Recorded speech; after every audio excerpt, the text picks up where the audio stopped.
Vous savez, dans le livre d'Éphésiens, chapitre 5, Paul nous dit, ne vous laissez pas enivrer, ne vous enivrez pas de vin, mais soyez, c'est de la débauche, bien sûr, soyez au contraire remplis du Saint-Esprit. Mais après,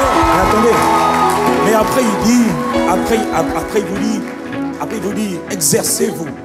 Après, il dit, speak to yourself. Dans la version Louis II, ce n'est pas bien traduit. Dans la version Louis II, c'est écrit, entretenez-vous. Mais en fait, dans la version originale, c'est parler à vous-même par des psaumes, des cantiques, des hymnes, des poèmes spirituels. Parmi les manières de remplir du Saint-Esprit, il y a quand tu chantes pour Dieu et quand tu chantes toi-même aussi. C'est-à-dire quand tu dis ce que Dieu est, mais quand tu dis aussi ce que tu es. Et quand tu dis ce que tu es, quand tu dis je suis rempli du Saint-Esprit, il te remplit du Saint-Esprit. Quand tu dis j'ai la vie de Dieu en moi, quand tu dis je suis la sagesse de Dieu, j'ai la sagesse de Dieu en moi, j'ai la grâce de Dieu en moi, je suis la gloire de Dieu. Quand tu dis ça là, ce que tu dis là, c'est ce que tu deviens. Alors on va dire juste un dernier couplet. Je suis né de Dieu, je suis victorieux, je suis né. C'est quoi déjà? Non, attendez, on chante ça. Elle est où? Chante ça. Rempli du Saint-Esprit, je suis né de Dieu, je suis né de Dieu, je suis victorieux, je suis victorieux, je suis né pour influencer, rempli du Saint-Esprit, je suis. Alors, j'ai oublié, non, attendez, j'ai oublié de vous dire autre chose. Il y a des cantiques qu'on ne chante pas comme ça. Jamais. Il t'a donné des mains afin que quand tu loues, tes mains se lèvent. On ne chante pas comme ça. Révérence, envoyez-moi ça. Je suis né de Dieu. Je suis né de Dieu. Je suis victorieux. Je suis victorieux. Je suis né pour influencer. Rempli du Saint-Esprit. Je suis né de Dieu. Je suis victorieux. Pour influencer. Rempli du Saint-Esprit. Je suis né de Dieu. Je suis victorieux. Je suis pour influencer. Rempli du Saint-Esprit.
cette année, c'est l'année de mon expansion. Par le Saint-Esprit, je grandis, je mûris, je porte des fruits, je m'étends et je domine, je triomphe, je commande, je gouverne, je suis aux commandes, je triomphe, j'assujettis toutes les situations qui me sont contraires. Dans le nom de Christ, Jésus de Nazareth, par le Saint-Esprit, cette année, je triomphe. Je suis né de Dieu. Je suis né pour dominer, pour triompher. Par le Saint-Esprit, sans faire d'effort, je règne dès maintenant. Ici-bas, au Congo et partout ailleurs, je m'étends et je domine par le Saint-Esprit. Dis-moi toi-même amen.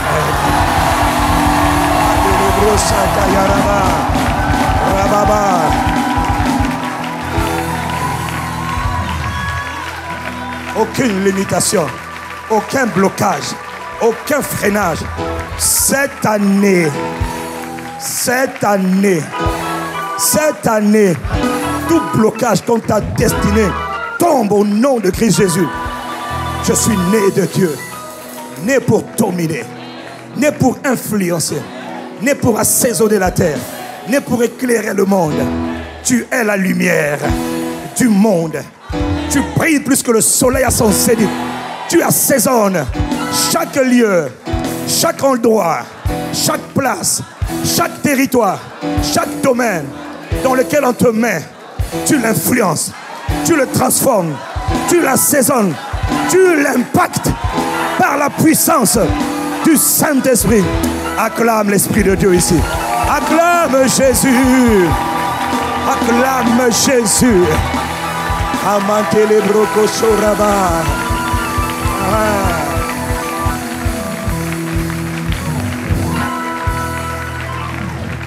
Alléluia. Nous te remercions. Nous te bénissons. Tu es notre Père.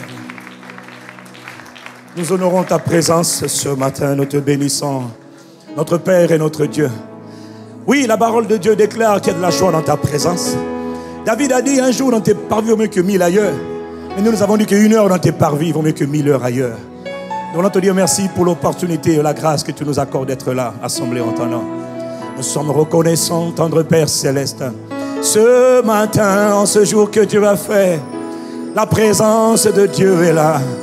Quel honneur, quel privilège, quelle grâce de nous faire l'honneur de ta présence. Non seulement tu es au milieu de nous, mais ce n'est pas tout.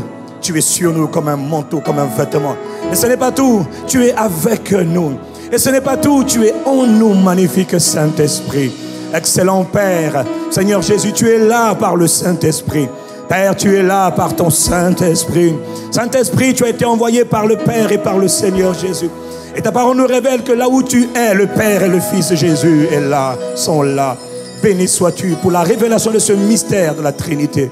Nous t'aimons, nous t'honorons. Nous te chérissons, nous te célébrons. Nous voulons te dire que nos cœurs t'adorent et te remercient.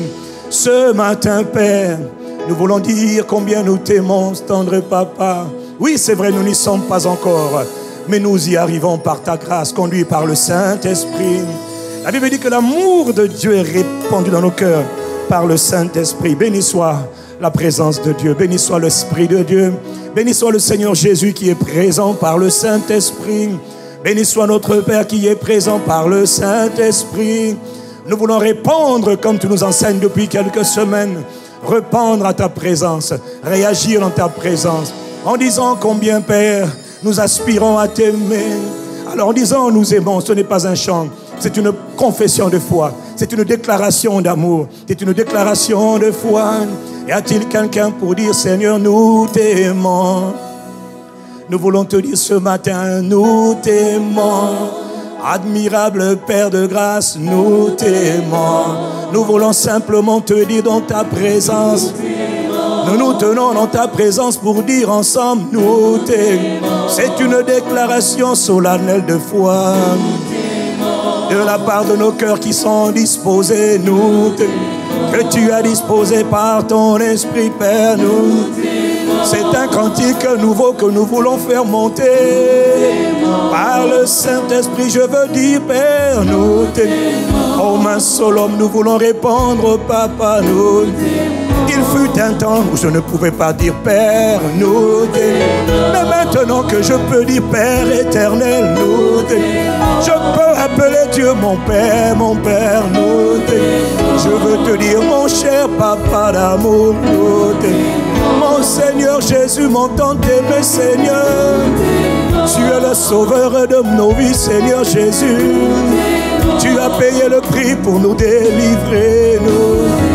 Tu es Jésus de Nazareth, Seigneur. Tu es le Messie, tu es le Christ, le Shiloh, nous. Tu es le plus beau de tous les fils de l'homme, Jésus. Tu es l'étoile brillante du matin, Jésus, nous t'aimons. Tu es l'incomparable, l'admirable Jésus. Tu es honoré, Saint-Esprit de Dieu, nous t'aimons. Tu es descendu du ciel depuis le jour de la Pentecôte. Et tu es venu demeurer, habiter en nous, Saint-Esprit. Alors il y a quelqu'un qui veut te dire, Seigneur, nous t'aimons. Seigneur Saint-Esprit, nous t'aimons. Esprit de Jésus, nous t'aimons. Esprit de Dieu, nous t'aimons. Nous n'y sommes pas encore, c'est bien vrai, mais déjà. Nous ne sommes pas là où nous étions hier, nous pouvons dire. Nous pouvons proclamer, nous t'aimons. Ce n'est pas encore parfait, mais je peux dire déjà, nous. C'est une grâce que tu m'accordes d'aimer. La grâce de pouvoir déclarer dans l'assemblée des ambassadeurs, je déclare nous. Dans ma maison, je déclarerai Seigneur Jésus. Esprit de Dieu, je veux dire ce matin, nous t'aimons, nous t'aimons. Y a-t-il quelqu'un pour lui dire Jésus? Élève une main, dis-lui Jésus, nous t'aimons. Oh, reçois l'honneur, la louange et la gloire. Dieu le Père, le Fils et le Saint-Esprit. Toi qui nous remplis ce matin de ta présence. Toi qui es présent au milieu de nous. Admirable Jésus Sauveur, nous t'aimons. Merveilleux Saint-Esprit Seigneur, nous t'aimons. Admirable Père de grâce et d'amour, nous t'aimons. Tendre Papa d'amour, nous t'aimons. Père de gloire, Père de merveilles, reçois l'expression de notre adoration, l'expression de notre contemplation. Nous adorons ta majesté, nous adorons ta royauté, Jésus. Nous adorons ta sainteté, Papa. Nous aimons ta sainteté, oh Dieu, nous t'aimons. Nous en aimons ta pureté, nous t'aimons. Nous aimons ta miséricorde et ton amour. Voilà pourquoi ce matin nous répondons, nous t'aimons. Nous répondons, Papa, nous t'aimons. Nous répondons au Père, nous t'aimons. Nous t'aimons, notre Père, nous t'aimons. Reçois la louange et l'honneur, nous t'aimons. Nous t'adorons, nous te chérissons. Tu es notre Père bien-aimé, tant aimé. Nous t'aimons, Jésus. Esprit de Dieu, nous t'aimons. Que ceux qui l'aiment disent, nous t'aimons. Que ceux qui l'aiment proclament, nous t'aimons. Que ceux qui l'aiment adorent, nous t'aimons. Nous t'aimons, nous t'aimons. Nous t'aimons, nous t'aimons. C'est une déclaration de foi, c'est une déclaration d'amour, c'est une proclamation d'amour entre Dieu et moi. Je cherche les adorateurs qui l'adorent en esprit et en vérité. Nous l'avons dit, mais ce ne sont pas des chants, ce ne sont pas des cantiques. Ce sont des cœurs brûlants, brûlants, brûlants d'amour qui parlent le langage de l'amour à leur papa, à leur époux, à leur Seigneur, à leur grand frère. Nous t'honorons, nous te célébrons. Toi, tu es le plus beau de tous les fils de l'homme. Reçois l'honneur, reçois la louange, reçois la gloire. Ce matin, Seigneur, merci pour ce troisième culte aujourd'hui, Père, où tu nous as fait grâce. Inspire les paroles de nos bouches et les pensées de nos cœurs. Nous te prions, Père. Ne donne pas la gloire à quelqu'un, à un homme. Non, Père, donne la gloire à Jésus, seulement à Jésus.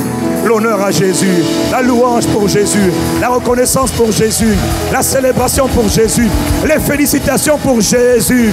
Tu es digne de nos louanges, pas à nous mais à ton nom. À ton nom nous donnons gloire, honneur et louange. Pour la présence que tu manifestes, nous donnons gloire. Esprit de Jésus, glorifie Jésus, élève le nom de Jésus, car tu es venu aussi pour cela, Père. Reçois l'honneur, reçois la louange par le Saint-Esprit, Seigneur Jésus. Reçois l'adoration, reçois nos actions de grâce. Y a-t-il quelqu'un pour acclamer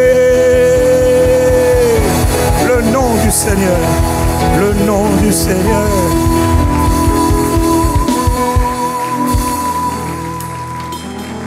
Dis-moi un amen vitaminé pour Dieu le Père. Un amen vitaminé pour Jésus. Et amen vitaminé pour le Saint-Esprit. Ah, maskora maske darababo shandela bakanda bossa. We thank you, God. Oh, roboskande lebroska. I'm full of the Holy Ghost. Rebaba, je suis rempli du Saint-Esprit. Béni soit le Saint-Esprit. Il est venu, il a transpercé le ciel 50 jours après la résurrection de Jésus de Nazareth d'entre les morts. 50 jours après la résurrection, est venu sur la terre la personne la plus merveilleuse, la plus importante sur toute la surface de la terre. On l'appelle le Dieu oublié parce qu'il a été oublié dans l'église. Voilà pourquoi l'église n'a aucune saveur, aucune odeur, aucune gloire. Mais il est revenu parce qu'il nous fait la grâce de le connaître, de le découvrir. Il nous fait la grâce de découvrir réellement, intimement la personne de Dieu, la personne la plus importante sur la terre, l'Esprit de Dieu. Jésus a dit, lorsque le temps viendra où moi je ne serai plus sur la terre, mais je vous enverrai un autre consolateur, le Paraclet. On l'appelle le Paraclet, le consolateur. Jésus l'appelait le Père en moi, le Père qui demeure en moi. Pouvez-vous accueillir avec moi la personne la plus importante sur la terre, l'Esprit de Dieu, le Saint-Esprit. Jésus est présent par le Saint-Esprit. Oh, quand les chefs d'État viennent, les gens acclament. Y a-t-il quelqu'un pour accueillir la présence de Dieu? Magnifique, magnifique Esprit de Dieu. Jésus, tu es là. Père, tu es là. Par ton Esprit, nous te bénissons et nous t'honorons. Nous te célébrons. Reçois tout honneur, toute louange à notre Dieu, le Père, le Fils et le Saint-Esprit. Béni soit ton nom, que le nom de notre Seigneur soit élevé, soit exalté, soit célébré. Qui est comparable à toi? Personne n'est admirable et comparable à toi. Tu es l'unique, le seul, le véritable Dieu. Quelqu'un me dit Amen, Amen, Amen, Amen. Oh, qu'il est bon d'être dans sa présence. Même quand on n'a pas de voix, il fait grâce. Dis-moi Amen. Voilà, bienvenue dans sa présence. Acclamons encore le nom du Seigneur et venons nous asseoir.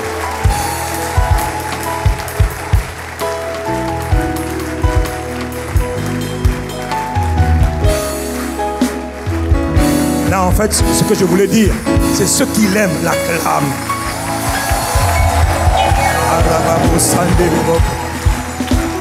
Voilà. Comme ça, on te met pas mal à l'aise. Hein? Non, parce que quand on dit acclamer, il y en a qui sont mal à l'aise. Ils disent, mais moi, je ne l'aime pas. Bon, voilà pourquoi on va vous dire que ceux qui l'aiment. Parce qu'à côté de toi, on n'est pas, vous savez, on ne grandit pas tous de la même manière, à la même vitesse. Donc, il y en a qui sont très sensibles à la présence de Dieu, ils sont déjà électrifiés par Dieu, comme moi, tu vois. Ils sont possédés de Dieu déjà. Eux, là, c'est comme moi, là, tu ne peux pas m'aider. Moi, il n'y a plus rien à faire pour moi. Je suis vendu à Jésus. Vendu à Jésus. Et puis tu vois.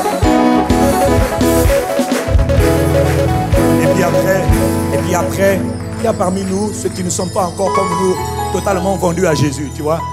Bon, donc, quand on acclame là, c'est parce que toi tu peux pas acclamer, donc nous, on est obligés d'acclamer pour toi. Tu vois, non? Comme ça, tu es tranquille. Quelqu'un acclame. Ceux qui l'aiment, acclament. Acclamez Jésus seulement. Jésus. Jésus de Nazareth, le Messie, le Christ. Le Messie, le Christ. Ah. Quelqu'un me donne un amen vitaminé. Voilà. Alors, veuillez vous asseoir si vous le pouvez. Bienvenue à Impact Centre Chrétien. Bienvenue dans cette église protestante évangélique. Ça, c'est pour être... je dis ça pour être religieusement correct, mais en fait, politiquement ou gouvernementalement correct, on dirait juste bienvenue dans cette ambassade plénipotentielle et extraordinaire du gouvernement des cieux sur la terre. Nous avons été envoyés en mission au Congo-Brazzaville, le pays où Dieu règne. Non, vous vous fiez à ce que vous voyez à l'extérieur. Non, nous nous fions à ce que Dieu a dit. Tout œil verra le règne de Dieu dont je parle bientôt. Quelqu'un me dit Amen. Alors voilà, mesdames et messieurs, mes excellences, Majesté, nous vous saluons dans le nom de Sa Majesté, le chef du gouvernement, Jésus de Nazareth, le Seigneur de gloire. Le Seigneur de gloire. Je l'aime, je le chéris, je l'exalte. Il est mon Seigneur, il est mon Sauveur. Je suis vendu à Jésus. Vraiment, là, il n'y a rien à faire. Si vous voulez me récupérer, vraiment... Un jour, il y a quelqu'un, dont je ne ferai pas de commentaire, qui m'a dit, mais Castano, pourquoi toi, tu n'es pas avec nous? Où ça? Dans laquelle loge? Il dit, moi, je suis déjà vendu, moi, je suis déjà mort. Moi, je suis déjà à Jésus, c'est fini. Pour moi, il n'y a pas d'espoir. Il y a des gens que vous pouvez récupérer. Moi, je suis irrécupérable. Parce que si je viens là, je vais changer tout le monde. D'ailleurs, c'est ce que je compte faire. Quand tu prends le sel, tu le mets dans l'eau sucrée. Le sel, là, il va saler l'eau. Même s'il était sucré, il va changer le sucre en sel. Vous êtes le sel de la terre. On te met quelque part, tu domines. Tu changes l'environnement. Il ne sait pas comment tu as fait, mais c'est Jésus qui l'a fait. Par le Saint-Esprit. Quelqu'un me dit Amen. Puissiez-vous tous devenir des shootés de Jésus. Des drogués de Jésus. Des passionnés de Jésus. Des embrasés de Christ. Des hommes et des femmes qui n'ont pas honte de se tenir debout pour le nom du Seigneur Jésus. Qui n'ont pas honte de brandir l'Éternel, ma bannière. Le Christ est notre bannière. Quelqu'un me dit Amen. Dans une génération, les gens ont peur de faire allégeance à l'agneau. Pas peur, au contraire, nous on est déterminés. Même quand on n'a pas encore dit qui est pour Jésus, je dis déjà moi je suis pour Jésus. Mais quand tu n'as pas demandé, je dis c'est pas grave, je me prononce quand même. Oh, quelqu'un dit gloire à Dieu. Nous sommes toujours sur la série de la communion avec le Saint-Esprit. Dis avec moi la communion avec le Saint-Esprit. Nous avons vu ensemble ces dernières semaines, nous avons notamment encore il y a quelques semaines, comment nous avons été créés après avoir commencé depuis le début de cette année. Dieu a commencé à nous parler d'abord du fait que nous sommes nés pour étendre le règne de Dieu. Et cette année, par la grâce de Dieu et la puissance du Saint-Esprit qui habite en nous et avec nous, sur nous, et au milieu de nous. Non frère, il n'y a rien à dire, tu t'étends. Partout tu passeras. T'inquiète pas, Dieu est en train de nous préparer petit à petit. Il nous emmène de manière progressive à manifester le règne de Christ ici sur la terre. Quel que soit le lieu, l'endroit, l'environnement dans lequel tu habites, tu manifesteras, tu domineras, tu impacteras le pays par la puissance du Saint-Esprit. Autrement dit, partout où tu seras, ça sera comme le ciel sur la terre. Quelqu'un me dit Amen. Voilà pourquoi il a dit quand vous priez, dites notre Père qui est aux cieux, que ton règne vienne. Là où tu es, que ton règne, le règne de Dieu s'établit là où tu es. La paix, la joie, la justice, l'épanouissement, la restauration, la santé, les provisions, l'abondance, la richesse, tout s'établit là où tu es par le Saint-Esprit qui est en toi. Quelqu'un me dit Amen. Nous avons vu ensemble que l'homme, tout être humain qui est né de nouveau, si tu es né de nouveau, si tu as rencontré Jésus comme Seigneur et comme Sauveur, pas si tu es religieux. La religion n'a jamais été la réponse de Dieu, non. La réponse de Dieu, ça a toujours été deux choses. Dieu est venu pour créer deux choses, la communion et la domination. Quelqu'un me dit Amen. Dis avec moi, je suis né pour la communion et la domination. La communion et la domination, ce sont les deux choses qui avaient été perdues à la chute. Lorsque Satan est venu séduire Adam pour de faire chuter l'humanité, parce que toi et moi, nous étions tous en Adam, l'être humain, l'espèce humaine a perdu deux choses. Un, la communion avec Dieu. Deux, la domination, c'est-à-dire le contrôle sur les circonstances, le pouvoir sur les circonstances, l'autorité sur les situations que tu traverses, le pouvoir, la domination, le triomphe sur quoi? Sur tout ce qui est mauvais, la peur, l'angoisse, le stress, la maladie, les infirmités, les oppressions démoniaques. Imagine une vie où tu ne subis rien, mais on dirait que tu planes sur tout, tu domines. Pauvreté, tu domines.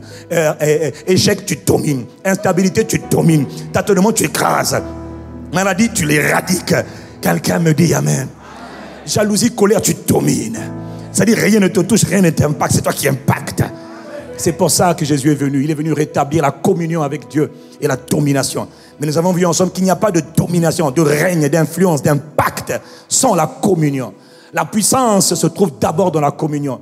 Nous avons pendant longtemps essayé de dire, je vais influencer, je vais régner, je vais faire ceci, je vais faire cela. Nous n'avions pas compris qu'il était d'abord important d'être un intime de Dieu, de connaître la communion avec Dieu. Quelqu'un me dit Amen. Parce que la puissance de tout individu se trouve dans le lieu secret, dans la chambre secrète. La puissance du palais se trouve dans la chambre du président, avec sa femme. Si tu peux avoir l'intimité de l'épouse, alors tu vas savoir tout ce que le roi pense, tout ce que le roi décide. Tu peux même changer les choses. Dans la chambre, tu dis non, pas lui. Lui, je ne veux pas. Lui, je veux. Si tu es l'épouse, une bonne épouse qui aime son mari, non, lui, vire-le. Ok, chérie, parce que je t'aime, j'accepte. Quelqu'un me dit Amen. Ça, c'est la dimension de la communion au niveau de l'épouse. C'est à cela que Dieu nous appelle. Quelqu'un me dit Amen. Et nous avons vu ensemble que la communion, c'est quoi? La communion décrit simplement le niveau supérieur de la relation. Que si tu es né de nouveau, si tu es devenu enfant de Dieu, tu nais dans le royaume de Dieu. Jésus a dit, Jean 3:3, personne ne peut entrer dans le royaume s'il ne naît pas de nouveau. Si tu es encore dans la religion, il faut que tu naisses de nouveau. Il faut que tu fasses l'expérience de la nouvelle naissance. C'est par cela qu'on naît dans le royaume des cieux, qu'on devient enfant de Dieu. Mais ça t'établit seulement dans la relation, comme un père avec son enfant. Mais il faut aller plus loin. La relation, c'est une chose, ça commence par la relation. Mais la relation doit se développer, elle doit progresser, elle doit se maintenir. Elle doit croître dans un environnement d'amour, de paix, de joie, de confiance, de respect avec la personne de Dieu, qui est venue habiter en toi. Tu le respectes, tu l'aimes, tu le chéris, tu l'honores, tu fais sa volonté. Alors, la relation qui était une simple relation, elle se transforme, elle devient maintenant une communion. Et la Bible dit, nous avons vu ensemble que Dieu nous appelle à la communion. Quelqu'un me dit Amen. Nous avons vu ensemble que l'être humain, l'homme est la seule créature capable, la seule créature avec qui Dieu, le créateur de l'univers tout entier, désire être en communion. Dieu ne peut pas être en communion avec les anges. Les anges sont des serviteurs. Aussi longtemps qu'un serviteur, même si c'est un serviteur loyal, il reste un serviteur. Quelqu'un me dit Amen. Les anges, dans leur grand rang, dans leur fonction énorme, indispensable, ne peuvent pas être en communion avec Dieu. Ceux qui peuvent être en communion avec Dieu, dans l'intimité de Dieu, ce sont les fils. Et Dieu voulait, Dieu ayant un seul fils, la Bible dit que Dieu a tellement aimé le monde qu'il a donné son fils unique. Oui, son fils était unique avant qu'il ne meure sur la croix. Il était unique, il était le seul. Et comme Dieu voulait récolter une moisson de plusieurs fils, alors il a semé son fils unique. Et il a semé afin de récolter une multitude de fils dont toi et moi nous faisons partie. Dis-moi Amen. Et maintenant, il nous fait la grâce de nous appeler enfants de Dieu. Et c'est ce que nous sommes. Quelqu'un me dit Amen. Dis-moi merci Seigneur. Nous avons vu ensemble que lorsque Christ, donc Jésus est descendu, il est venu sur terre, il est venu pour rétablir, j'insiste, la communion et la domination. Il n'y aura pas d'impact sur la terre sans l'intimité de Dieu, sans la présence de Dieu, sans la communion avec Dieu, sans la complicité avec Dieu, sans la passion du cœur de Dieu, frère. Donc, autrement dit, plus tu es un intime de Dieu, plus ta domination est totale, elle est grande. Montre-moi un homme qui impacte sa génération. Je te montrerai un homme qui était vraiment un intime de Dieu. Exemple, Jésus de Nazareth. Exemple, Moïse. Ils ont marqué leur époque. Pas parce qu'ils étaient grands, non. Ils sont devenus grands à cause du Dieu grand qui était en eux et avec qui ils étaient toujours en communion, en conversation, en intimité. Quelqu'un me dit Amen. Voilà pourquoi nous avons vu ensemble que Dieu nous appelle, surtout pas à la religion, par pitié. Il nous appelle pas à une religion, ni à une simple relation. Mais dans 1 Corinthiens 1, verset 9, Dieu nous dit, Dieu est fidèle. Lui qui nous a appelés à la communion. Il nous appelle à la communion. Il nous appelle à la communion de son Fils, ou à la communion avec son Fils. Mais comment se fait la communion avec Dieu? Nous avons vu ensemble que la communion avec Dieu se fait à travers l'Esprit de Dieu. Dans 2 Corinthiens 13, verset 13, il est dit que la grâce de notre Seigneur Jésus, la grâce, la faveur imméritée, la grâce qui ouvre toutes les possibilités, toutes les portes. Ce qui était impossible devient possible seulement par la grâce. Et là où il y a le mérite, il n'y a plus de grâce. Quelqu'un me dit Amen. Si tu dis j'ai mérité, j'ai prié, j'ai jeûné, ce n'est plus la grâce. Mais quand la grâce vient, elle vient sans distinction. Elle te prend là où tu es, elle te transforme. Il te bénit à cause de sa grâce. Il te sauve à cause de sa grâce. Ce n'est pas toi qui as dit Seigneur sauve-moi. C'est lui qui t'a regardé. Il est venu te sauver à cause de sa grâce et de sa bienveillance. Quelqu'un me dit Amen. Il dit que la grâce de notre Seigneur Jésus, l'amour de Dieu le Père et la communion du Saint-Esprit vivent dans la dimension de l'amour de Dieu, dans la grâce de notre Seigneur Jésus, et la communion du Saint-Esprit est indispensable. Et il te dit que ce n'est que par le Saint-Esprit que tu peux être en communion avec le Père et avec le Fils, par l'Esprit. Quelqu'un dit Amen. Mais alors, qu'est-ce que nous avons dit à propos de cette personnalité qu'on appelle l'Esprit, ou encore le Saint-Esprit? Dans le livre de 1 Jean, dans la version seconde 21, dans le livre de 1 Jean, chapitre 5, verset 7, il nous est dit, il y en a 3 dans le ciel qui rendent témoignage. Ce passage, oh, combien mystérieux et combien important, nous révèle, nous donne un aperçu sur le mystère, le fonctionnement de la Trinité. Il nous dit, il y en a 3 qui rendent témoignage dans le ciel. Il y en a 3 qui décident dans le ciel. Il y a le conseil secret de Dieu dans le ciel. Il y a le conseil de la Trinité dans le ciel. Il y a le Père. Les 3 qui rendent témoignage, il y a 1, le Père. 2, la parole, qu'on appelle encore le Christ. 3, le Saint-Esprit. Dis avec moi le Saint-Esprit. Et ces 3-là ne sont que le Père, la parole et le Saint-Esprit. Après, il nous dit au verset 8, il y en a 3 qui rendent témoignage sur la terre, à savoir l'esprit, l'eau et le sang. Et ces 3 aussi ne se rapportent que à 1. Ou encore ces 3-là sont d'accord. Sur la terre, c'est l'esprit, l'eau et le sang. Ça, c'est un autre mystère. Mais dans le ciel, il dit, il y a le Père, il y a la parole, ou encore le Christ, et il y a le Saint-Esprit. Le 3e dont il parle, c'est le Saint-Esprit. Il n'est pas inférieur aux 2 autres, absolument pas. On l'appelle le 3e parce qu'il est le 3e à avoir été révélé aux hommes. Dis-moi Amen. Et nous avons dit à propos de ce Saint-Esprit, cette personnalité qu'on appelle le Saint-Esprit, Jésus n'a pas introduit une chose. Jésus a dit, il est avantageux pour vous que je m'en aille. Si je m'en vais, je vous enverrai un autre consolateur. C'est lui, la personne la plus importante. Il dit, c'est le Saint-Esprit, l'Esprit de vérité. Et quand il parle du Saint-Esprit, il utilise le pronom personnel. Il dit pas c'est une chose, ce n'est pas un vent, ce n'est pas un feu, ce n'est pas un nuage, non pas du tout, ce n'est pas une pluie. Non, non, non, non, il est une personnalité totale, une personnalité divine. Il est une personne réelle qui parle, qui a des émotions, des sentiments, des sensations, qui parle et qui marche à l'intérieur de nous, le Saint-Esprit. D'où vient-il? Jésus nous a dit dans Jean 15, verset 26, il vient d'où? Il vient du Père. Mais avant que lui ne vienne, il fallait d'abord que quelqu'un d'autre vienne. Nous avons déjà expliqué ces réalités. Il faut comprendre une chose. Dans le mystère, dans le conseil secret, il y a le Père. Quelqu'un me dit le Père.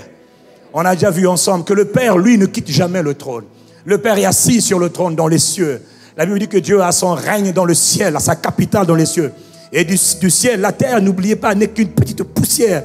Dans l'immensité de l'univers, la terre, cette planète sur laquelle nous sommes, c'est juste de la poussière. C'est comme un grain de poussière dans l'immensité de la planète Terre. Un grain de poussière. Il ne représente rien. Et pourtant, il y a là la création raffinée de Dieu, toi et moi. Quelqu'un me dit Amen.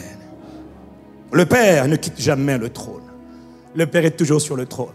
Dieu le Père est toujours sur le trône. Mais qui est sorti du trône? C'est le Fils qui est venu. Celui qu'on appelle la parole. Le Père ne quitte pas le trône. C'est la parole qui a quitté le trône. La parole, on l'appelle encore le Christ. Voilà pourquoi il nous est dit dans Jean 1. Au commencement était là. Et la parole était avec. La parole était... C'est cette parole dans 1,14 qui nous dit, elle est devenue chair. Elle était esprit comme le Père et comme le Saint-Esprit. Mais elle s'est incarnée dans un corps. Elle est devenue homme, elle est devenue humain, elle est devenue chair. Pour ça, il fallait qu'elle descende du ciel. Elle est venue, elle s'est incarnée dans un corps. Et on l'appelait Jésus de Nazareth, le Christ. Quelqu'un me dit Amen.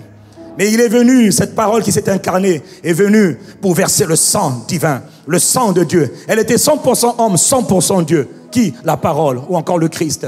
Et quand il est venu, il a accompli le sacrifice qui était exigé par la cour céleste de justice. Il fallait le sang pour pardonner l'humanité de son péché. Il fallait le sang pour reconnecter l'humanité à la communion et redonner à l'humanité le pouvoir, la domination, le règne. C'est ce qui a été redonné par le sang de Christ. Quelqu'un me dit Amen. Mais une fois que la parole, que le Christ a accompli le sacrifice, le Christ est monté. 50 jours après la résurrection, Christ est monté. Plutôt 40 jours après la résurrection, Jésus-Christ est monté dans le ciel. Et avant de monter, il a dit, je vous enverrai l'autre consolateur, la troisième personne là, que vous ne connaissez pas encore. Il est en moi, mais là, maintenant il sera en vous. Il sera avec vous. Quelqu'un me dit Amen. Il nous a introduisait la personne du Saint-Esprit. Et il est venu. Et la bonne nouvelle, c'est qu'il n'est plus jamais reparti. Et Jésus a dit, il demeure éternellement en vous. Et il sera avec vous. Le majestueux, le glorieux Saint-Esprit. Quelqu'un me dit Amen. Qui est ce Saint-Esprit? Nous avons vu ensemble qu'il est le messager de la présence de Dieu, le transporteur de la présence de Dieu. D'où il vient, lui? De la même manière que Jésus venait du Père. Parce que Jésus était la parole. Jésus est la parole du Père. Jésus est la parole de Dieu. Personne ne peut séparer un homme de sa parole. De la même manière, on ne peut pas séparer Dieu de sa parole. Le jour où toi et ta parole vous séparent, c'est impossible. On ne peut pas te séparer, toi, de ta voix. Ta voix ou ta parole est à l'intérieur de toi et tu es à l'intérieur de ta parole. Quand tu es quelque part, ta parole est quelque part. Dis-moi amen. Quand Dieu est quelque part, sa parole est quelque part. Voilà pourquoi Jésus a dit, je suis descendu du Père. Pourquoi? Parce qu'il est sorti du Père. Et la parole est sortie de la bouche de Dieu. Elle est devenue chair. Et la parole est repartie auprès du Père. Quelqu'un me dit amen. Mais il est sorti du Père et il est reparti auprès du Père. Monté dans le ciel. Maintenant, quand il est monté dans le ciel, maintenant le Père et le Fils disent, maintenant il faut envoyer l'autre. Qui? La troisième personne. Comment on l'appelle? L'autre là, on l'appelle le Saint-Esprit. Il n'est pas inférieur au Père et au Fils, il est égal, il est de même rang que le Père. Jésus a dit, allez, baptisez-les au nom du Père, du Fils et du Saint-Esprit. Il n'a pas dit, il y en a un qui est inférieur à l'autre. C'est un seul Dieu, manifesté sous trois personnalités différentes. D'où vient le Saint-Esprit? Jésus dit dans Jean 15, verset 26, il procède du Père. Lui aussi, comme le Fils, il sort du Père. Qui il est? Il est l'Esprit de Dieu. L'Esprit de Christ. Le Père et le Christ sont un. Il est l'Esprit du Père et l'Esprit de Christ. Voilà pourquoi dans différents passages, on l'appelle l'Esprit de Jésus. On l'appelle l'Esprit de Dieu. On l'appelle l'Esprit de Christ. On l'appelle l'Esprit de vérité. On l'appelle l'Esprit de foi. Il manifeste la sagesse. On l'appelle l'Esprit de sagesse. L'intelligence, l'Esprit d'intelligence. La puissance, l'Esprit de force et de puissance. L'Esprit de révélation, il révèle toutes choses. Rien n'est caché à ses yeux. Il sait tout, il voit tout, il entend tout. À peine tu n'as pas encore parlé, il sait ce que tu vas dire. Il sent de tout. Les profondeurs les plus intimes, il les connaît. Rien n'est caché devant la personne de Dieu, le Saint-Esprit. Est-il quelqu'un pour acclamer la présence du Saint-Esprit de Dieu? Et quand Jésus était sur terre, Jésus parlait de lui. Nous avons vu ensemble que le secret de la puissance de Jésus, le secret de la réussite du ministère de Jésus, se trouvait dans sa communion avec le Saint-Esprit. Jésus l'appelait le Père en moi, le Père qui demeure en moi. Il est la personne la plus importante sur la terre. Il est le géniteur de Jésus de Nazareth, le Christ. On l'appelle le Saint-Esprit. Et nous avons vu ensemble, Dieu nous dit, il est indispensable de développer la relation avec cette personne qu'on appelle le Saint-Esprit. C'est lui que Jésus attendait pendant 30 ans. Et maintenant qu'il est venu, il dit maintenant tu dois apprendre à t'approcher de lui. Dans Jacques 4, verset 8, il nous dit, approchez-vous de Dieu. Nous avons vu que c'est notre responsabilité. C'est ta responsabilité de développer, de t'approcher de Dieu, de chercher Dieu. Dieu de toute manière, lui, cherche toujours. Maintenant, toi, tu dois répondre à sa recherche. Tu dois répondre à sa quête. Comment? En te mettant à le chercher. Dieu dit, je cherche sur la terre. Quelqu'un dont le cœur est totalement disposé pour moi. Toi, tu dis, Seigneur, moi aussi, je commencerai à te chercher. C'est toi qui approchez-vous de Dieu et il s'approchera de vous. Dieu cherche, mais les humains n'aiment pas la présence de Dieu. Mais ici, béni soit Dieu, parce que Dieu est en train de susciter une armée de passionnés, d'adorateurs, d'intimes de Dieu, des hommes et des femmes de communion avec Dieu. Quelqu'un me dit amen. Dieu n'appelle pas à la communion les pasteurs ou les responsables d'église. Non, Dieu appelle à la communion chacun de ses enfants, chacun de ses fils. Dis avec moi, Dieu m'appelle à la communion. Ah frère, quand Dieu t'appelle à la communion, ça veut dire que Dieu a décidé de faire de ta vie un chef-d'œuvre. Et c'est ce qu'il fera. Quelqu'un me dit amen. Mais en parlant de la communion, le point important de la communion, c'est que tout commence quand on veut développer la communion avec Dieu. La communion avec Dieu, avec le Saint-Esprit, commence d'abord par la prise de conscience de la personne du Saint-Esprit. Voilà pourquoi depuis quelques semaines, le Saint-Esprit nous enseigne à être conscient de sa présence. Tu ne peux pas bâtir une relation forte, une relation intime, une communion intime avec quelqu'un dont tu n'es même pas conscient qu'il existe, dont tu n'es même pas conscient qu'il est avec toi. Tu ne peux pas développer une relation intime, une communion intime et profonde avec quelqu'un que tu ignores. Voilà pourquoi ça commence d'abord par la prise de conscience de sa personne.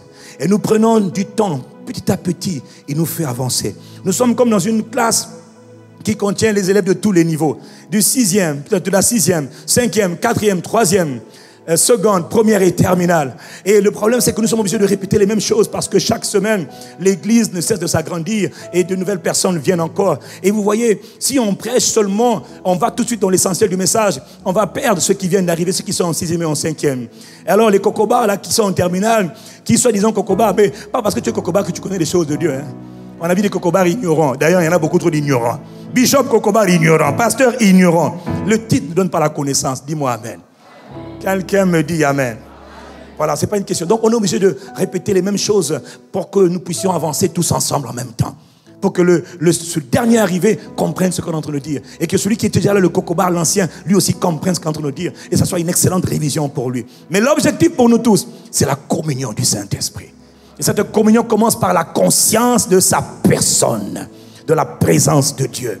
Dieu est là. Et nous avons vu ensemble que la présence de Dieu se manifeste dans 3 dimensions. La présence de Dieu en nous par le Saint-Esprit. La présence de Dieu avec nous par le même Saint-Esprit. La présence de Dieu sur nous par le même Saint-Esprit. On appelle encore l'onction, la puissance. Et la présence de Dieu au milieu de nous par le même Saint-Esprit. Le Père est présent là où nous parlons par son Esprit. Jésus est présent par son Esprit. Autrement dit, là où se trouve l'Esprit de Dieu, là où se trouve le Père et Jésus le Christ. Dis-moi amen. À l'époque, quand Jésus était quelque part, quand il parlait, on voyait le Fils, mais dans le Fils était le Père et l'Esprit. Aujourd'hui, quand l'Esprit est quelque part, quand l'Esprit est là, le Père est là, le Fils est là, Jésus est là. Quelqu'un me dit un bon amen. Et notre challenge, notre problème, Jésus nous a dit, je suis avec vous tous les jours jusqu'à la fin du monde. Mais nous ne sommes toujours pas conscients que Jésus est vraiment avec nous tous les jours jusqu'à la fin du monde. Tu peux entendre quelque chose, mais ne pas être conscient de ce que tu as entendu. Tu peux écouter tous les jours, mais ne pas encore être conscient de ce que tu as écouté. Et le Saint-Esprit a dit, allez doucement. Mon peuple doit devenir conscient de ma présence. Pourquoi? Parce qu'elle fait toute la différence. Quand tu es conscient, les choses se produisent. Quand tu n'es pas aussi conscient, les choses ne se produisent pas. Tu subiras les choses. Tu chanteras, tu crieras, tu danseras, tu parleras, mais tu ne vivras pas les choses que tu parles. Pourquoi? Parce que tu n'es pas conscient. Voilà pourquoi il faut faire, pour prendre le temps de développer la conscience de la présence de Dieu. Nous avons vu ensemble, notre problème à nous les humains, c'est que le Saint-Esprit, Jésus, on pouvait le toucher, on pouvait le voir, on pouvait l'appréhender, on pouvait manger avec lui. Mais Jésus ne pouvait pas être partout au même moment sur la terre. Le Saint-Esprit, lui, il était en... Quand Jésus était là, le Saint-Esprit était totalement en Jésus. Voilà pourquoi il fallait qu'il parte. Pour que le Saint-Esprit maintenant vienne sur toi, sur toi, sur toi, partout sur la terre. Dieu peut maintenant se déployer, se mouvoir. Il est ici, il est là-bas, il est dans tous les continents, dans toutes les villes, dans tous les villages, dans ceux qui l'ont reçu. Le même Saint-Esprit se déploie partout sur la terre. Et quand il est avec toi comme si tu étais le seul au monde. Quand il est avec moi comme si j'étais le seul au monde. Dis-moi merci Saint-Esprit. Oh, quelqu'un me dit amen. Et nous avons vu donc les 4 dimensions de la présence de Dieu. Mais quelles que soient les dimensions de la présence de Dieu, notre challenge, ce n'est pas le fait que Dieu est avec nous, en nous, sur nous, etc. Notre challenge, c'est nous devons d'abord être conscients de la présence de Dieu. Parce que Dieu étant invisible à nos yeux, nous avons du mal à croire que Dieu est réellement là. Or, Dieu est toujours là. Voilà pourquoi Paul nous rappelle constamment dans les évangiles, dans 1 Corinthiens 3, verset 16, Paul rappelle aux Corinthiens, pourtant ils avaient reçu le Saint-Esprit. Ils marchaient avec le Saint-Esprit. Mais il insultait tellement, il le méprisait tellement dans leur manière de faire. Ils oubliaient. C'est-à-dire qu'on peut avoir même tous les dons spirituels, mais ne pas être conscient de la présence de Dieu. Ce n'est pas parce que tu manifestes des dons spirituels, même de guérison, des miracles, tout ce que tu veux, que tu es conscient de la présence. Parce que les dons ne se manifestent pas à cause de la présence. Mais quand tu es conscient de la présence, tout le reste va suivre. Est-ce que quelqu'un me suit? Le plus important, ce n'est pas d'abord les dons, c'est d'abord la présence de Dieu. Est-ce qu'on peut continuer? Ne savez-vous pas, 1 Corinthiens 3,16, que vous êtes le sanctuaire, la maison, le temple de Dieu? Vous êtes la maison de Dieu. Vous êtes le quartier général de Dieu. Quand tu es là où tu es assis là, Dieu est là en toi. Il est avec toi. Main dans la main, il marche avec toi. Mais en même temps, il marche à l'intérieur de toi. En même temps, il marche sur toi. En même temps, il est au milieu de toi. Comment? C'est un mystère. C'est un mystère. Mais Dieu est là. Et il habite où, Dieu, le Saint-Esprit? Il habite dans ton esprit. L'homme est un esprit. Ce que tu vois n'est pas moi. Ce que tu vois, c'est ma maison. Je suis un esprit. Mon esprit est à l'intérieur de ce corps. Ce corps s'appelle le corps de terre ou encore le vase de terre. Mais l'Esprit de Dieu habite dans mon esprit. Personne ne voit mon esprit. Tout comme personne ne voit la parole de Dieu. La parole, elle est esprit. Voilà pourquoi il faut faire attention. Il ne faut jamais négliger la parole de Dieu. Parce qu'elle est puissante, elle est esprit. Quelqu'un me dit Amen. Or, nous avons vu ensemble que l'homme, étant un esprit, a été créé. C'est vrai, son corps a été formé, l'esprit a été créé, le corps a été formé, c'est vrai. Et l'homme habite dans une maison. Mais l'homme est plus conscient de ses sens que de son esprit. Voilà pourquoi il ne faut pas vivre. Quand tu es né de nouveau, tu ne dois pas surtout vivre par tes sens, par ce que tu vois, par ce que tu entends, par ce que tu goûtes, par ce que tu touches. Non, tu dois vivre par la parole de Dieu. Le seul sens réel qui compte, c'est la parole de Dieu. C'est ce que Dieu dit. Ce que l'homme dit n'a aucune importance. Ta question, c'est qu'est-ce que Dieu a dit? Quand Dieu a dit, ça me convient. Pas besoin de voir, ah oui, mais Dieu a dit, mais je ne vois pas encore. Ce n'est pas un problème. Ce n'est qu'une question de temps. Quand on sème une semence en terre, quand on sème des grains de maïs, ça peut venir au bout de quelques semaines comme au bout de quelques mois. Mais une chose est certaine, si j'entretiens la semence, si j'entretiens ma semence, j'entretiens le sol qui est mon esprit, ça va venir, tôt ou tard. Quelqu'un me dit Amen. Quand on est né de nouveau, on marche par le Saint-Esprit. On marche par la parole de Dieu. Voilà pourquoi la Bible dit que le juste vivra par la foi et non pas par les sens. Tu as été né, tu as été créé de nouveau pour vivre par la foi et non pas par les sens. Dis-moi Amen. La foi vient de la parole de Dieu. Uniquement de la parole de Dieu. Dieu dit quelque chose et tu crois. Si tu dis à ton enfant, demain je t'emmène un cadeau, l'enfant qui a 4 ans ou 3 ans va dire, youpi, la parole que tu viens de donner va pousser l'enfant à sauter, à avoir de l'attente, de la joie, parce qu'elle sait qu'elle va avoir un cadeau demain. Elle ne sait pas quel cadeau, mais papa ou maman a dit tu auras un cadeau demain. Alors l'enfant sait qu'il aura un cadeau demain. Il ne réfléchit même pas si les magasins sont ouverts, si le supermarché est ouvert, si le grand marché est ouvert. L'enfant s'en moque. Tout ce que l'enfant sait, c'est que papa ou maman va me donner un cadeau demain à 18h. Et demain, il dit, papa, où est mon cadeau? Malheur à toi s'il n'y a pas de cadeau. Voilà pourquoi Jésus a dit, soyez comme des petits enfants. Croyez en ce que Dieu dit. Dieu a dit, je crois. Quelqu'un me dit Amen. Et nous avons regardé ces dernières semaines. Nous allons continuer. Nous avons regardé l'Ancien Testament. Pourquoi? Pour voir l'exemple de ceux qui ont expérimenté la présence de Dieu avec eux. Et la présence de Dieu. Dieu n'était pas à l'intérieur d'eux pour les transformer. Mais Dieu était déjà avec eux. Dieu était déjà au milieu d'eux. Dieu était déjà sur eux par sa présence.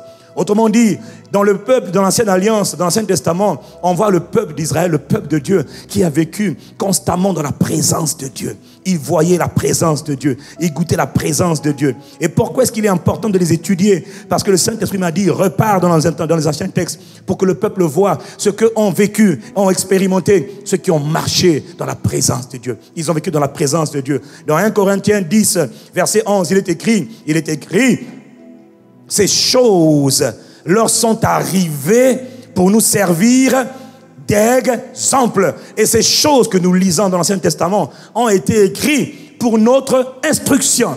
C'est-à-dire, ces choses se sont arrivées, se sont produites pour que toi tu tires les leçons, pour que ces choses t'enseignent. Il faut que l'histoire du peuple d'Israël dans le désert t'enseigne. Les choses qui ont été vécues par les enfants d'Israël lorsqu'ils sont sortis du désert, lorsqu'ils sont sortis plutôt de l'Égypte, ce sont des choses qui sont des parallèles de ce que toi aussi tu vis dans la nouvelle création. Et ces choses ont été écrites que tu tires de leçons, pour que tu gagnes du temps, que tu n'aies pas à tout recommencer, que tu vois comment il faut marcher avec Dieu. Tu n'as pas besoin de tomber. Tu peux apprendre en observant les autres qui sont tombés avant toi. Tu peux apprendre en regardant ceux qui ont réussi aussi. Dis-moi Amen. Ceux qui ont réussi, observe-les et imite-les. Ceux qui ont échoué, observe-les, mais n'imite surtout pas. Jamais. Et pardon, petit kanga. Quelqu'un me dit Amen. Est-ce qu'on peut avancer? Alors, on a regardé ensemble Exode et on va revenir dessus. Exode chapitre 13. Ces choses ont été écrites pour notre instruction, afin de nous servir d'exemple. Qu'est-ce qu'il faut faire? Qu'est-ce qu'il ne faut pas faire? Qui a envie de gagner du temps? Qui a envie d'éviter de faire les mêmes erreurs que les autres? Si tu n'es pas ta main, ça veut dire que tu n'es pas concerné. Qui a envie de gagner du temps? Voilà, si ton voisin n'a pas envie de gagner du temps, gifle, tu dis, bon frère, il faut seulement aller à la maison. Bon, il ne faut pas le gifler. Hein. Le pasteur plaisantait, tu comprends? Il dit, à ICC, on gifle les gens. Non, vous aviez un compte à régler, je n'étais pas là-bas.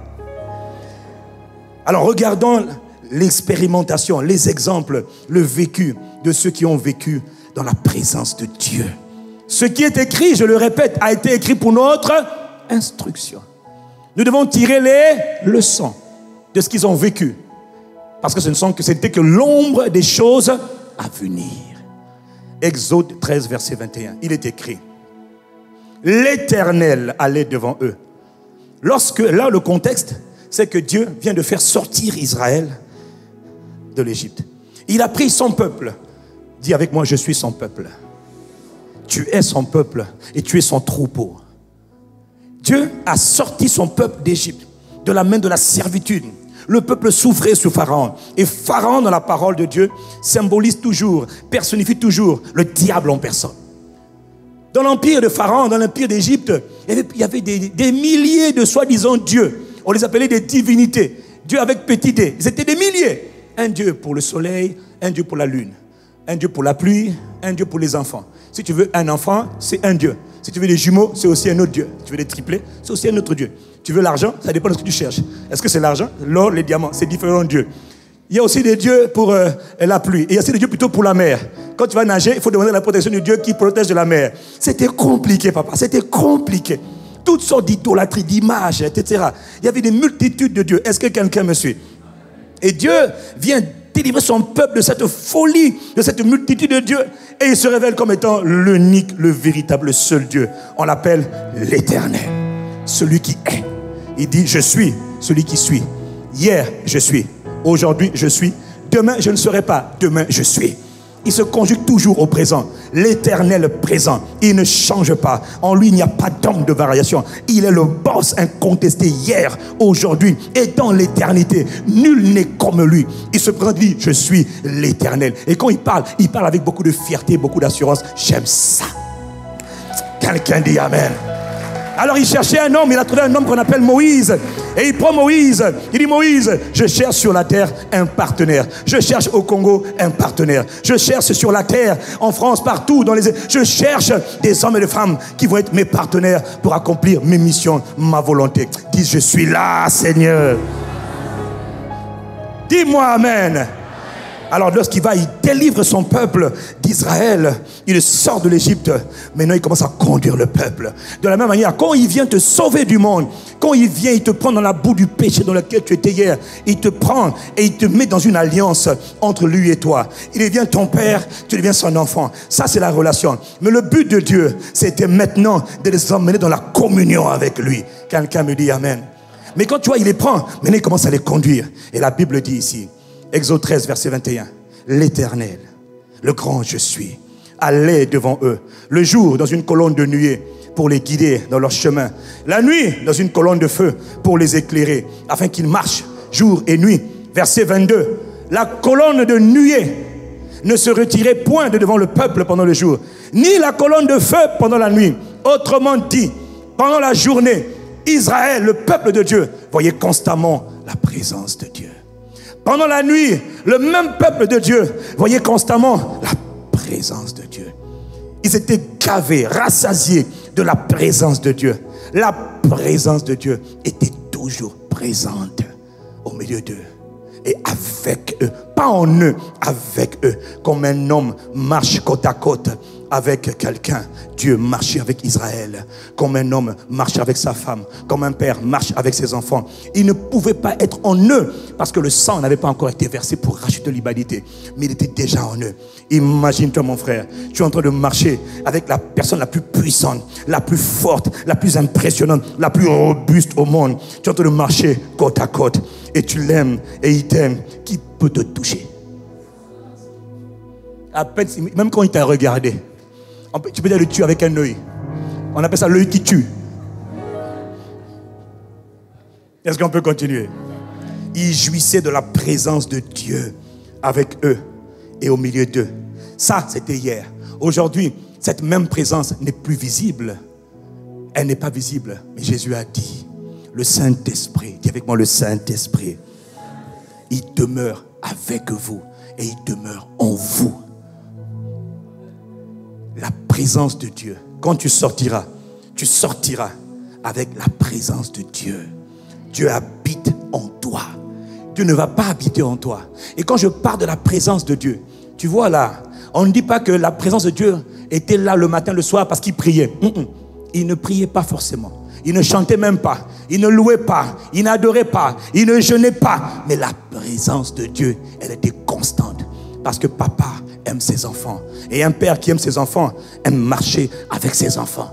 Il m'arrive des fois, je vous assure, de me promener avec mon fils, ma fille dans la rue. Malheur à toi, même si tu as l'intention de maudire mon enfant. Malheur à toi. Tu sais pourquoi? Je l'aime tellement qu'il est intouchable. Tant que papa est là, il est intouchable. Même si papa mesure 1 mètre ou 0 mètre, papa, si tu touches à l'enfant de papa là, tu vas voir que le gars, il a la force. Il va dire, papa, tue-moi seulement. Avant de tuer mon enfant, tue-moi. Dieu est un père qui aime ses enfants. Quelqu'un me dit amen. Il faut que tu développes l'importance, la conscience de la présence de Dieu. Dis-moi amen. Eux, ils avaient la présence de Dieu visible. Nous, aujourd'hui, la présence n'est pas visible, mais c'est la même présence. Le Saint-Esprit est venu habiter avec nous, au milieu de nous et sur nous. Et la différence avec hier, c'est que maintenant, il est en nous. Extraordinaire grâce de Dieu. Est-ce qu'on peut continuer? Mais quel était le problème hier? C'est que la présence de Dieu était visible, était palpable, mais ça n'a pas changé leur cœur. Comme quoi, la présence de Dieu ne veut pas dire que tu vas changer. Pourquoi? Parce que la présence de Dieu, elle exige, elle demande une réponse. Quand Dieu est présent, tu dois répondre. Quand les chants viennent et disent, est-ce que quelqu'un peut pousser un cri de joie? Pourquoi est-ce qu'ils font ça? Ils sont en train de vous dire, en fait, est-ce que quelqu'un peut répondre à la présence de Dieu? Parce que lorsque Dieu est là, on acclame. Lorsque Dieu est là, on pousse des cris de joie. Quand tu es conscient de la présence de Dieu, tu ne peux pas être là. Non, tu es là, mais tu n'es pas conscient qu'il est là. Et comme tu n'es pas conscient qu'il est là, tu ne peux pas expérimenter les bienfaits de sa présence. Tu sais pourquoi? Parce que tu méprises sa présence. Tu négliges sa présence. Alors tu es comme un homme et une femme qui sont mariés. Elle est belle, elle est... on va dire l'homme. L'homme est beau, il est puissant, il est baraqué. Mais toi, tu ne le méprises pas. Toi, tu es un homme. Donc, si quelqu'un t'agresse dans la rue, va te taper, le gars va dire, tapez là.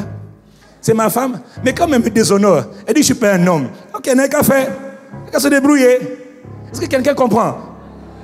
Tant que tu n'as pas appris à respecter celui qui est venu habiter avec toi, celui qui est en toi, tant que tu l'ignores, la mauvaise nouvelle, mon frère, écoute, quand tu l'ignores, il t'ignore.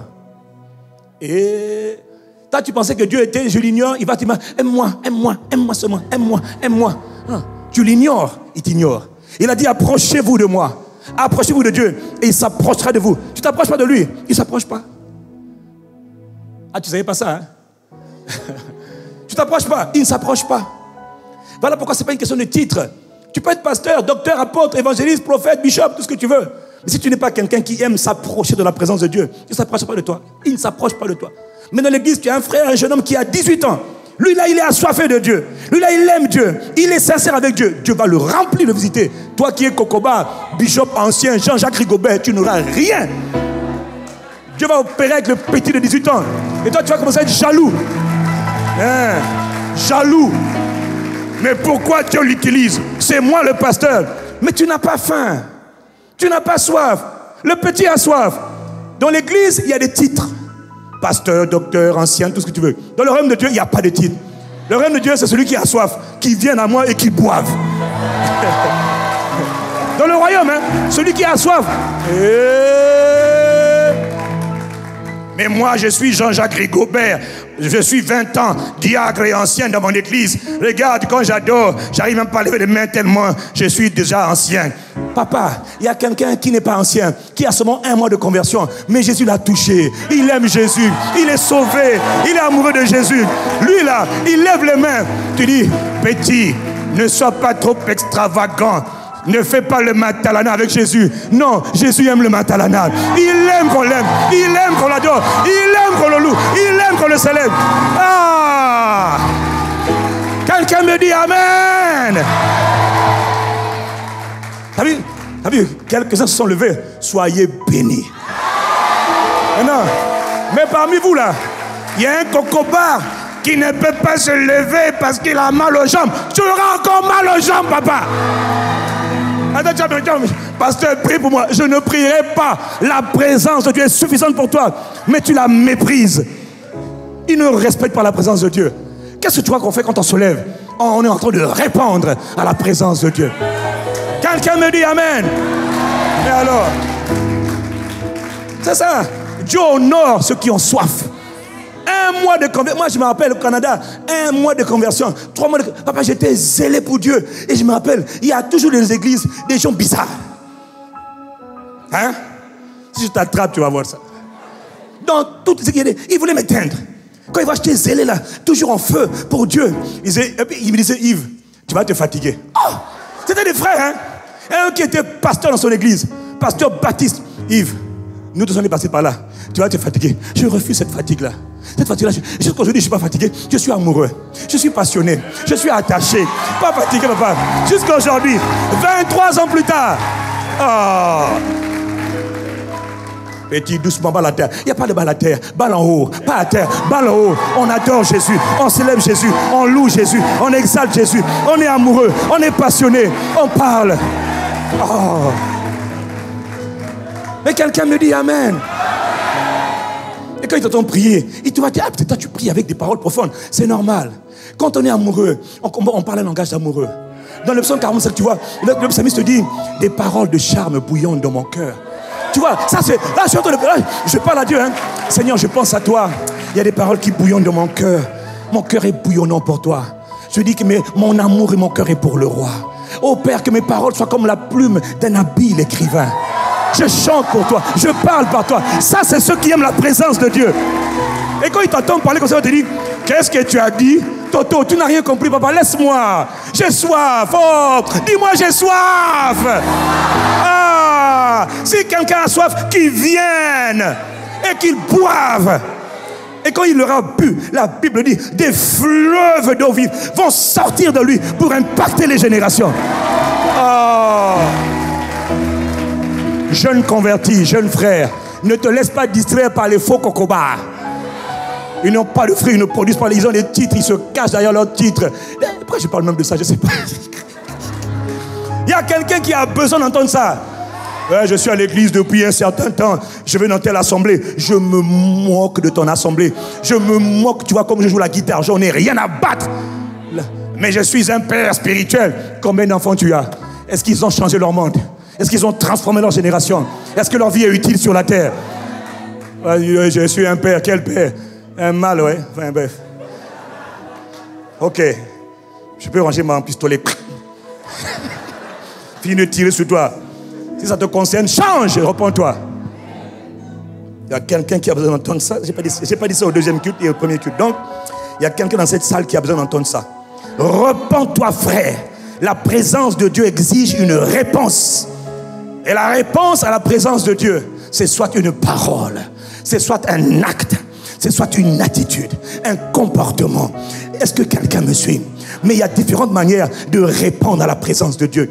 Quand je dis lever les mains, c'est parce que je suis conscient. Tu vois, hier on pouvait lever les mains, on vous dit lever les mains, on lève les mains. Aujourd'hui, tu n'as plus à me dire ça. Pourquoi? Dès que je ferme les yeux, dès que je marche dans la chambre, je dis Saint-Esprit, merci parce que tu es là. Même si c'est quelques instants, merci parce que tu es là. Je me prosterne parce que tu es là. Et je n'ai rien demandé, hein, juste pour te dire merci, juste pour t'honorer, juste pour te célébrer, juste pour t'exalter, juste pour t'aimer, juste pour te chérir. Je lève mes mains, je me prosterne. Pourquoi? Pourquoi? Je réponds à la présence de Dieu. Je réponds, je réagis à la présence de Dieu. Israël n'a pas su réagir à la présence de Dieu. Mais pourquoi est-ce qu'il est important? Oh là là, l'heure est déjà avancée, Seigneur, miséricorde. Pourquoi est-ce qu'il est important il est indispensable de savoir réagir à la présence de Dieu? Je vais te dire une chose extrêmement importante. Dans Ésaïe chapitre 43, verset 7 et verset 21. Écoute-moi. Pourquoi est-ce qu'il est important de réagir à la présence de Dieu? Quelqu'un dit la présence de Dieu. Quelqu'un me dit la présence de Dieu. Dans Ésaïe 43, au verset 7, il est écrit que tous ceux qui s'appellent du nom de l'Éternel, tous ceux qui sont appelés de son nom, le peuple, il les a criés. Il dit tout ce que j'appelle de mon nom et que j'ai créé pour ma gloire, que j'ai formé et que j'ai fait.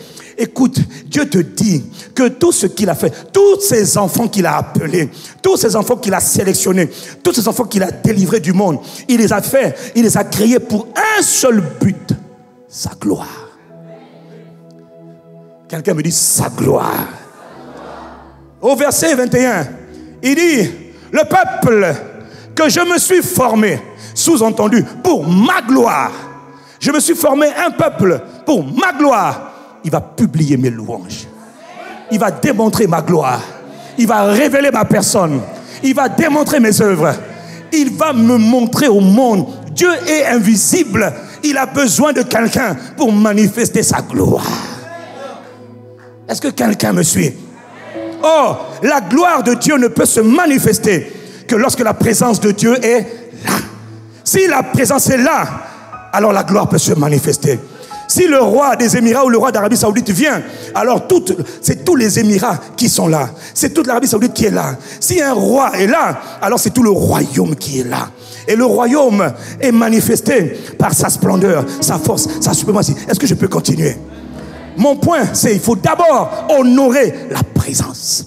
Quand on honore la présence, est-ce que quelqu'un me suit? Quand on honore la présence, on réagit à la présence va manifester la gloire.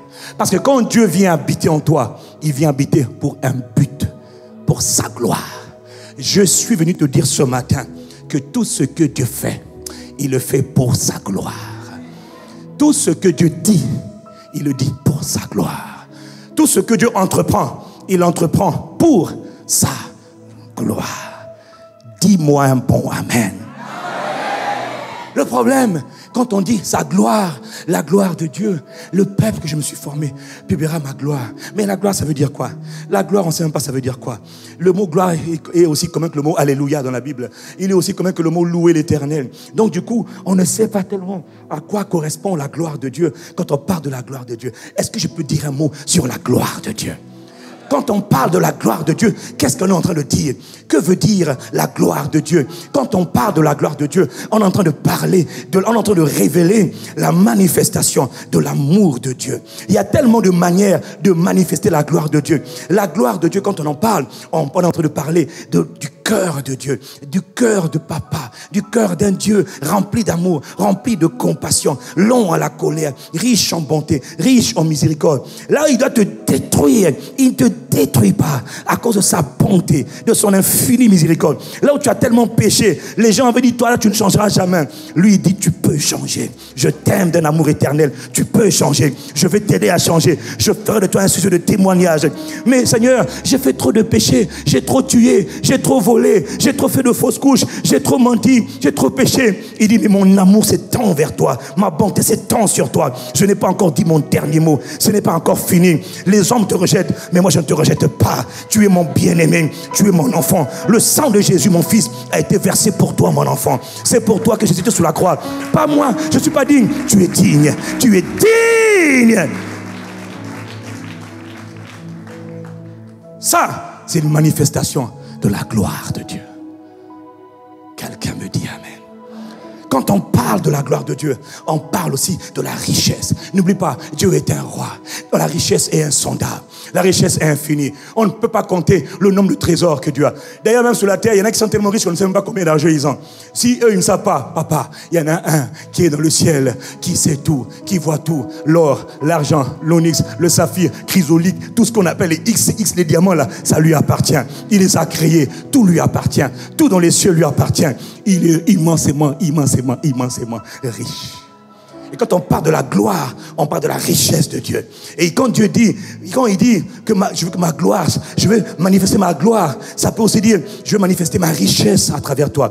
Comme dit pour Abraham, on dit Abraham était excessivement riche. Isaac était excessivement riche. Isaac devient fort riche. C'est-à-dire il devient insolemment riche, impoliment riche. Il était d'une richesse impolie. Petit, tu es impoli. Ta richesse là maintenant, elle est impolie. Pourquoi? C'est pas moi, c'est la gloire.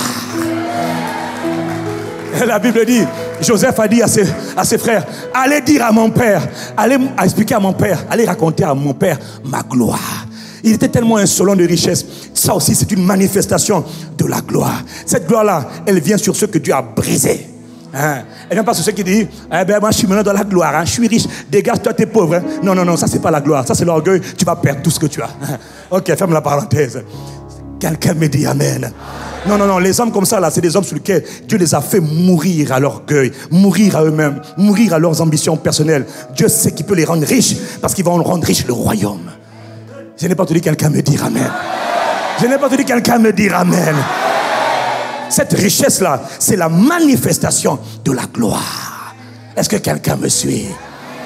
La Bible, la gloire, ça peut être aussi la manifestation de la sagesse de Dieu. Quand on a vu quelqu'un comme Salomon, un jeune homme, Dieu l'a rempli tellement de sagesse que tous les rois de la terre allaient auprès de Salomon à Jérusalem pour rencontrer Salomon. Et quand ils parlaient avec Salomon, il disait petit, mais Yosam jeune petit, mais tu es intelligent, mais où tu viens de cette sagesse-là? C'était la manifestation de la gloire. Même les puissants, les grands, les pères disaient petit. On reconnaît que personne n'a eu la sagesse que tu as. Salomon dit, ce n'est pas moi, c'est la gloire.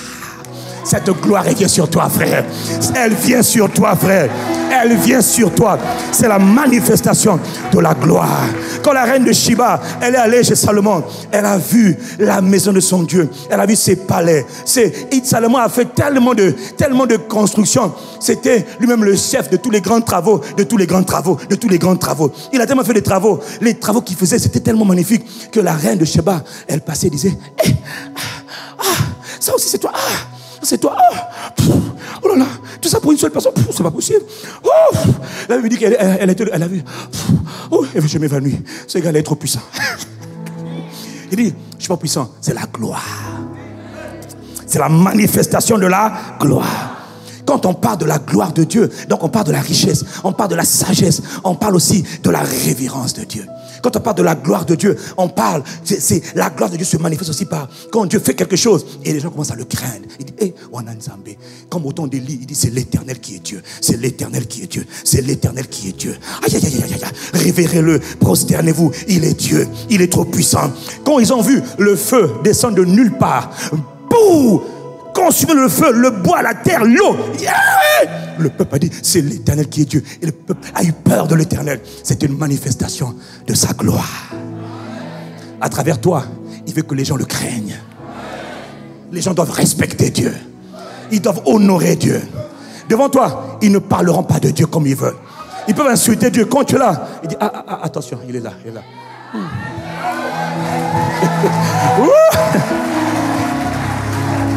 Tu sais pourquoi? Je déclare. Il a dit qu'il t'a créé pour sa gloire. À travers toi, il faut qu'on le respecte. À travers toi, il faut qu'on le craigne. Je déclare qu'à travers toi, on le craindra. Quand ils feront leurs bêtises, quand tu es là, ils n'arrivent plus à faire les bêtises. Moi, quand je vais quelque part, quand je suis quelque part, tout le monde couvre le feu. Pas de bêtises, pas de boîte de nuit. Tout le monde, c'est la dictature. Tout à fait, c'est la dictature spirituelle. Personne ne sort, tout le monde s'habille normalement. Scène dehors, dégage! Voilà. Tu mets tes scènes dehors devant moi, je te tape vraiment avec l'amour du Seigneur, quoi. Va te changer dans l'amour du Seigneur. Bisous. Allez hop, dégage. Voilà.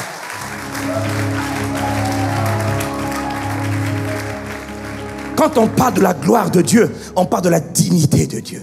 Dieu est très digne. Il est digne. Et un roi rempli de dignité. Il veut manifester sa dignité. À travers ton humiliation, il veut manifester sa dignité. À travers ta misère, il veut manifester sa dignité. Quand on te regarde, on ne dira pas, oh, pauvre camarade d'église. On dira, waouh, la gloire de Dieu est sur cette femme. La gloire de Dieu est sur cet homme. C'est incroyable. Il dit, mais comment tu as fait ça là? Ce n'est pas moi, c'est la gloire qui est sur moi. Dis-moi amen. Tu comprends? Il ne faut pas prendre ce mot gloire là comme un mot anodin, un mot ordinaire. Ce n'est pas un mot ordinaire. Le mot hébreu de gloire, c'est kabod. C'est-à-dire, c'est le poids, la pesanteur, c'est lourd. La lourdeur, la pesanteur, le poids de Dieu. Est-ce que tu connais le poids de Dieu? Le poids de la majesté. Quand on parle de la gloire, doxa, c'est en grec.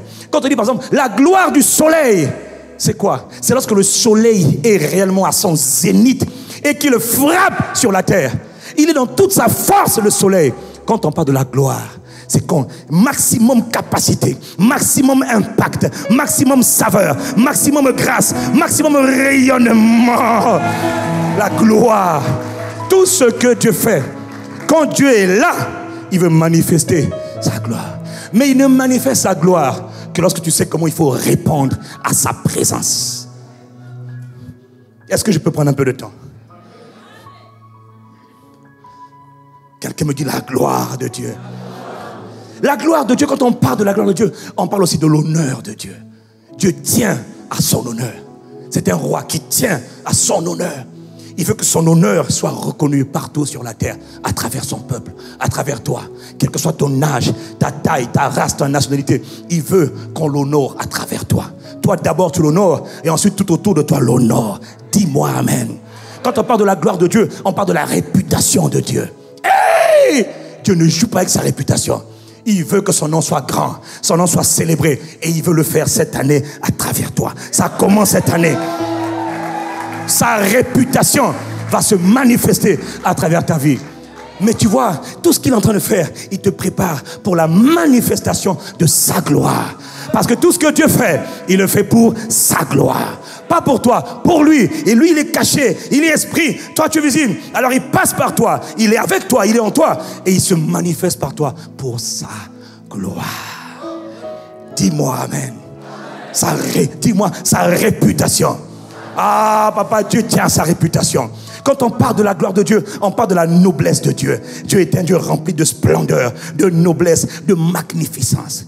Quand tu voyais les reines comme les reines Esther, comment la reine Esther, le jour où elle allait, quand les femmes voulaient épouser le roi Artaxerxès, comment les gens se paraient d'ornements, de bijoux sacrés, de chrysolites, toutes sortes de diamants qui scintillaient. Comme ça, quand tu vois la femme arriver, tu dis, waouh, ça c'est une femme, mon gars. Tu vois? Et puis elle ne marche pas comme les femmes qui sont paumées là pour dire, hein, moi je marche. Hein. Papa, elle quand elle marche avec splendeur, avec majesté, avec élégance. On sent la reine, on sent la première dame. Parfois je vois à la télé, je vois des premières dames qui marchent, j'ai même pitié d'elle. Je dis, Seigneur, celle-là vraiment, elle n'est pas à sa place quoi. Avec le sac, elle dit, madame la présidente, qui a dit maman? Maman, oh papa qui a dit? C'est le président, maman qui a dit? Miséricorde, il dit, oh là là là là là. Mais il y a des femmes qui doivent marcher avec noblesse, ce sera ton partage. Ma soeur, qu'est-ce que tu marches? Tu n'es pas comme une promesse pour dire Jésus m'a sauvé. Non, non, non, non, non, non, non, non. Tu marches comme une véritable reine, fille du Dieu vivant, fille du Dieu suprême. Sa gloire resplendit dans ta vie. C'est la gloire, maman, c'est la gloire. Et dis-moi amen. Ce n'est pas la couleur de peau, parce que des fois tu peux être très noir. Mais quand on te voit très clair. On dit, c'est comme tu es comme des pétales de rose. Tu es éclatante, c'est la gloire. C'est la gloire. Hey, Moïse allait dans la présence de Dieu. Il restait là, dans la présence de Dieu. Comme un père reste avec son fils, un fils avec son père. Et quand il sortait de la Bible, son visage brillait. Du coup, on ne voit même plus le vrai visage. S'il était noir, blanc, on s'en moque. Tout ce qu'on voit, c'est le rayonnement de la gloire. Frère, que sa gloire vienne sur toi. Et je te dis que la gloire est en train de venir. Parce que quand Dieu est là et que tu apprends à répondre à ça, tu sais réagir à sa présence, la gloire se manifeste. La gloire ne se manifeste que ceux qu'envers ceux qui savent répondre. Quelqu'un dit amen. Bien sûr, la gloire aussi parle de la puissance, des prodiges, des miracles, c'est vrai. Mais nous, justement, nous ne voyons souvent que les prodiges, les miracles. On dit, oui, la gloire de Dieu était là, c'est vrai. Quand il y a les prodiges, les miracles, quand l'ennemi met ses ennemis KO, Dieu met ses ennemis KO, ça c'est la gloire. Mais nous oublions souvent le côté splendeur, magnificence, beauté, éclat, souveraineté, domination, majesté, noblesse. Oh, que ton nom est grand sur toute la terre. Tu es très très très digne de louange. Ta grandeur est insondable. Tes œuvres sont magnifiques et mon âme le reconnaît bien. Je te célèbre, je te loue, je t'adore. Toi le Très-Haut, tu es présent par ton esprit. Dis-moi amen. Tout ce que Dieu fait, il le fait pour sa gloire. Mais la gloire se manifeste quand la présence est là. Mais la gloire ne se manifeste que si tu sais honorer là, si tu sais répondre à là. Dis-moi amen. Alors comment répondre à la présence? Je vais terminer par ça. Comment répondre à la présence? Comment répondre à la présence? Allons dans Exode chapitre 14. Prenons un cas pratique. Regardez ce que je suis maintenant en train de lister. Je vais prendre un exemple pratique pour vous démontrer ce que je suis en train de vous dire. Je vous ramène dans le contexte. Dieu vient d'opérer des miracles, des signes, des prodiges miraculeux en Égypte pour sortir son peuple de l'Égypte. Dieu a dû faire des choses extraordinaires. De la même manière, n'oublie pas, ces choses ont été écrites pour notre instruction. Ce sont les parallèles. Ce n'était que l'homme des choses à venir. Mais de la même manière, pour te sortir du monde, pour te sortir de la boue du péché, pour te saisir dans le monde des ténèbres dans lequel tu étais, tu n'es même pas conscient de ce que Dieu a dû faire. Juste pour que tu sois né de nouveau. Certains d'entre nous, il a fallu que Dieu aille dans les profondeurs des ténèbres, qui t'arrache des griffes de Satan et qui te sorte de là. Et tu as dit oui à Jésus. Mais le oui que tu as dit là, tu ne sais pas d'où tu viens. Toi-même, tu n'es même pas conscient de la profondeur des ténèbres dans lesquelles tu étais. Tu aurais dû mourir. Satan voulait te tuer depuis tellement longtemps. Il n'a jamais pu te tuer. Parce que la grâce de Dieu te guettait déjà depuis longtemps. Tu n'étais pas encore de nouveau, mais Dieu te regardait déjà.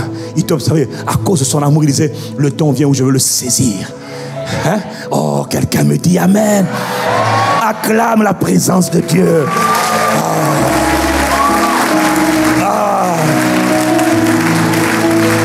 Alors, Dieu dit à son ami Moïse, il dit Moïse, maintenant, vous êtes sortis d'Égypte. Je vous ai délivré du monde des ténèbres. Je vous ai arraché des mains de Satan. Mais Moïse, j'ai manifesté ma gloire. Ah oui, vraiment, surtout la 10e plaie là. Tu as frappé Pharaon et tous les Égyptiens par le sang. Le sang, c'était l'arme fatale qui a mis Satan KO. Et n'oubliez pas, Pharaon est une personnification de Satan. Et l'armée de Pharaon, et les Égyptiens, toujours une personnification de toute la multitude d'armées démoniaques qui remplissent la surface de la terre. Est-ce que quelqu'un me suit? N'oubliez pas, c'est toujours, quand on voit Pharaon, on voit Satan. L'armée de Pharaon, on voit l'armée des démons qui créent maladie, infirmité, blocage, tâtonnement, échec, guerre, ruine, complot, crise. Ils créent toutes sortes de choses. Est-ce qu'on peut continuer? Après avoir donc fait tous ces miracles merveilleux, Dieu dit à Moïse, Moïse, maintenant mon peuple est sorti d'Égypte. Béni soit Dieu. Dieu est fier de lui. Mais il dit à Moïse, Moïse, ce n'est pas encore fini. Moïse dit, comment ça? On n'est plus en Égypte maintenant. Tu nous emmènes dans la terre promise. Il dit oui, mais j'ai quelque chose que je veux t'avouer. Et il dit quoi? Il dit à Moïse, allons-y. Exode 14, verset 4. Il dit à Moïse, Moïse, j'endurcirai le cœur de Pharaon et il va vous poursuivre. Hein? Dieu dit, oh, pourtant je vous ai sauvé, oui, mais je vais encore faire ceci. Je vais encore endurcir son cœur. Et Pharaon, Satan, qui pourtant t'a vu, Jésus t'a déjà sauvé des ténèbres pour te faire naître de nouveau. Mais il te dit, Satan va te poursuivre. L'armée des démons va te poursuivre. Les démons d'hier, les esprits familiers, les esprits de l'hôtel de ton papa, de ta maman là, de tes aïeux là, on t'a délivré, mais ils vont te poursuivre. Il dit, mais pourquoi? Il dit, je ne suis pas encore satisfait. Pharaon et toute son armée serviront à faire éclater ma gloire. Et, attendez. Et les Égyptiens, donc tes adversaires connus, visibles, c'est clair. Les Égyptiens sont toujours le symbole des ennemis de ta vie. Les ennemis de ta destinée. Ils sont dans ta famille, ils sont dans l'école, ils sont partout. Tu as de nombreux ennemis. Et eux là, tes ennemis là, Dieu dit, j'ai déjà commencé à te sauver, c'est vrai. Mais j'ai un but. Moi, je fais tout pour ma gloire. Je veux faire éclater ma gloire. Et pour faire éclater ma gloire, il faut que tes ennemis te poursuivent. Il faut qu'ils s'attaquent à toi. Il ne faut pas qu'ils s'abandonnent. Est-ce que quelqu'un me suit? Et quand je veux faire éclater ma gloire, ils sauront, ils reconnaîtront que je suis celui qui est. Autrement dit, ils reconnaîtront que je suis le Christ, le Sauveur. Ils reconnaîtront que Dieu l'a souverainement élevé. Qui? Ce Jésus de Nazareth. Et lui a retenu le nom qui est au-dessus de tout nom, afin qu'au nom de Jésus de Nazareth, le Christ, tout genou fléchisse sur la terre, dans le ciel et sous la terre, et que toute langue reconnaisse que Jésus est Seigneur. Dans ta vie, les gens vont devoir reconnaître que Jésus est Seigneur. Et ils vont devoir reconnaître qu'il n'y a pas d'autre Seigneur que ce Jésus de Nazareth. Quelqu'un me dit un bon Amen. Tu vois, Christ a payé le prix. Christ est monté. Christ a envoyé son esprit. Maintenant, l'esprit dit, dans ta vie, fils, ma fille, mon fils, tu as été créé pour la gloire de Dieu. il faut que la gloire sorte de toi. Il faut que quand on te voit, on voit la suprématie de ce Jésus. Il y en a qui passent leur temps à blasphémer Jésus parce que ceux qui parlent de lui l'ont déshonoré. Mais maintenant, il y a une génération que Dieu suscite, que Dieu lève. Une génération d'adorateurs, de vrais adorateurs, des passionnés de Dieu.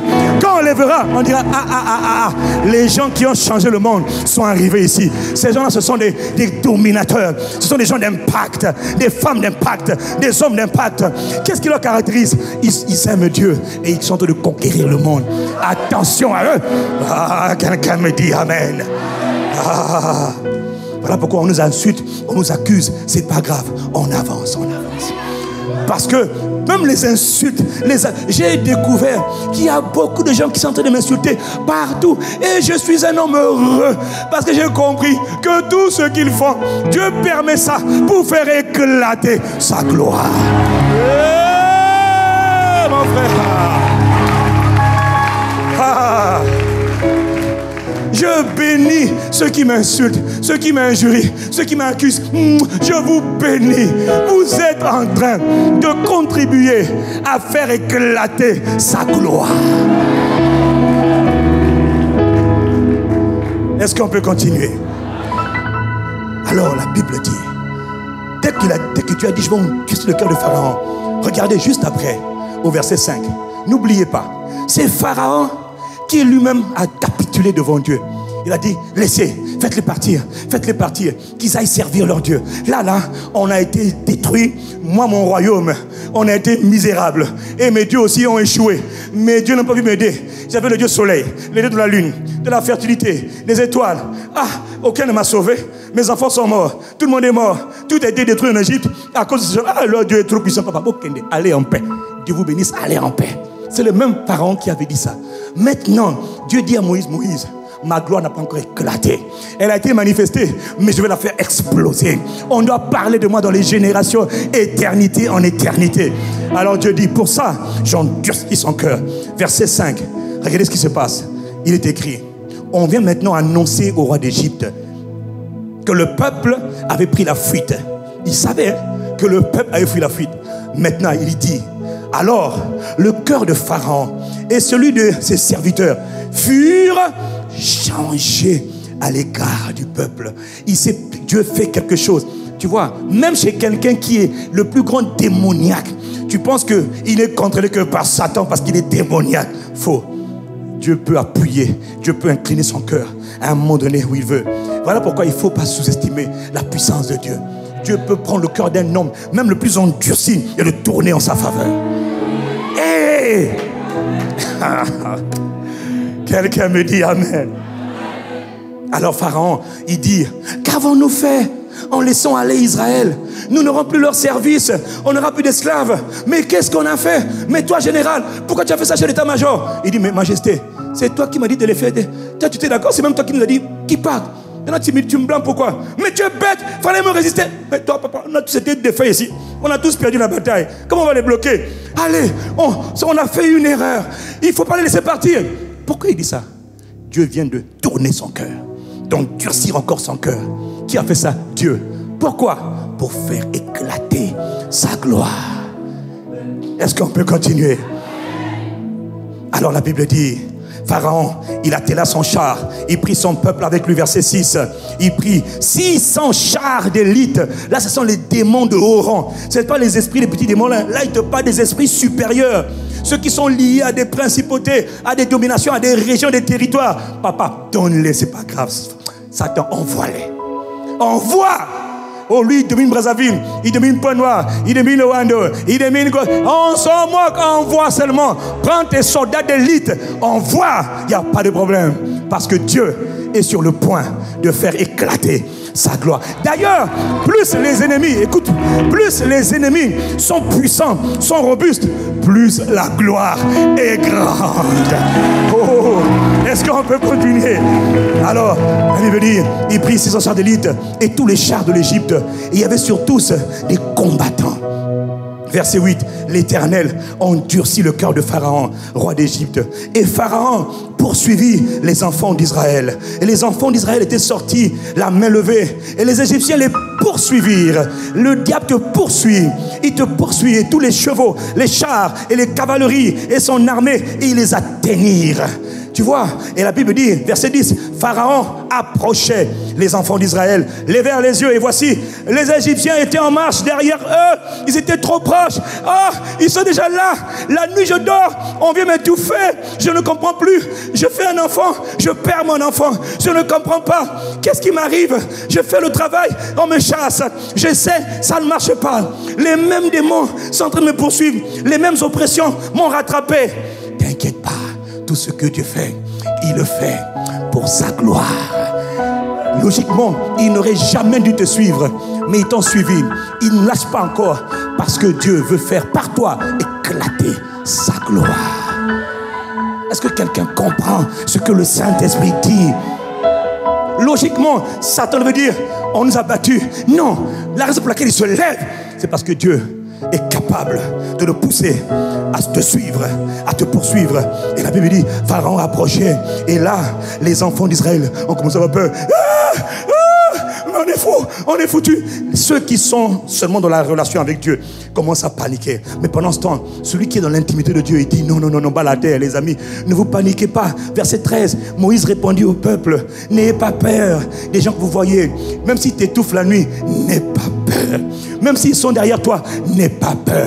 Ça fait 10 ans que tu as échoué, n'aie pas peur. Ça fait 10 ans que tu es malade, n'aie pas peur. Mais ça fait longtemps que ça dure, n'aie pas peur. Dieu dit à ses dieux, Dieu dit par la bouche de Moïse, ne craignez rien, restez en place et regardez la délivrance que l'Éternel va vous accorder en cette année 2016. Car les Égyptiens que vous voyez aujourd'hui, vous ne les verrez plus jamais. Les Égyptiens, ces adversaires nombreux qu'ils sont, en 2016, tu ne les verras plus. Dieu dit, tu ne les verras plus. Et regarde, il leur dit, au verset 14, écoute ceci, l'Éternel combattra pour vous. Et toi, garde le silence. Ça veut dire, sois calme. Dis-moi, je suis calme. Je suis détendu. Je suis tranquille. Tu vois, il dit, ne reste pas dans la panique. Il dit, ça fait longtemps que ça dure. Il y a trop de chômage. Je venais finir mes études. Il y a trop de chômage au Congo. Il n'y a pas d'espoir au Congo. Il n'y a plus d'espoir pour les jeunes. Non, ça, c'est pas toi qui dois parler comme ça. Honore la présence de Dieu. Est-ce que la présence est là? Si on dit qu'il n'y a plus de travail au Congo, il y aura quelqu'un va être viré. C'est toi qui prendras sa place. Je te le dis, on va virer ceux qui doivent être là et toi tu prendras la place tranquillement. Pourquoi? Tout ce que Dieu fait, il le fait pour sa gloire. Tout ce qu'il dit, ne t'agite pas pour dire ça ne marche pas.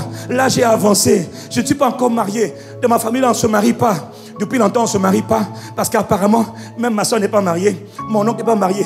Chez nous, tout le monde est pauvre. Personne ne peut sortir. Apparemment, on est tous en bas. Ne t'inquiète pas. Dieu permet que les ennemis d'hier, les Égyptiens, sont en train de vouloir t'oppresser. Et ils sont proches de toi. Et même la nuit, tu les vois. Ne t'inquiète pas. Quand tu vois ces ennemis, tu es en train de les voir. Parce que Dieu est sur le point de manifester, de faire éclater sa gloire. Alors Dieu dit à Moïse, Moïse, tends ta verge. Alors que l'ennemi approche, et tends ta main. La verge, c'était le symbole de son autorité. Le symbole de ton autorité aujourd'hui, c'est tes paroles. Connecté au Saint-Esprit. Quand Moïse levait la main, c'est quand toi tu parles. Tu dis, je commande que la mer s'ouvre au nom de Christ Jésus. La mer s'ouvre. Dis-moi Amen. Alors Moïse a étendu la main. Il a fondu la mer en deux. La mer s'est divisée en deux parties comme une muraille. Sur la gauche et sur la droite, des murailles d'eau se sont dressées. Et la Bible dit que Israël est entré et commençait à marcher en train de fuir les Égyptiens. Mais les Égyptiens arrivaient, ils couraient, il était très proche et ils commençaient à agresser. Et quand tu vois, ils viennent, on voit les bruits de chameaux et plutôt des bottes, on voit la poussière se soulever. Franchement, quand tu regardes, c'est impressionnant. Il y en a qui disent, moi je suis la mort. Je suis dans ta parenté, dans ta maison depuis 400 ans. Je vais te tuer. Je n'étais pas empêché de donner ta vie à Jésus. Maintenant que tu es en Jésus là, je vais te tuer. Et il te menace si tu fais des songes. Ne t'inquiète pas. Tout ça là, c'est juste pour que Dieu fasse éclater sa gloire. Quelqu'un me dit Amen. Alors Moïse ouvre la mer. Voilà maintenant Pharaon qui arrive. Pharaon arrive devant la mer. Moïse vient d'ouvrir la mer. Pharaon regarde la mer. Elle est ouverte. Regardez ce que Dieu dit à Moïse, verset 17. Maintenant Dieu dit encore à Moïse. Tout ça pour encourager Moïse. Pour confirmer à Moïse que ce qu'il est en train de faire, il a vraiment un seul but dans la vie de Moïse et dans la vie de ses enfants. Quel est ce but?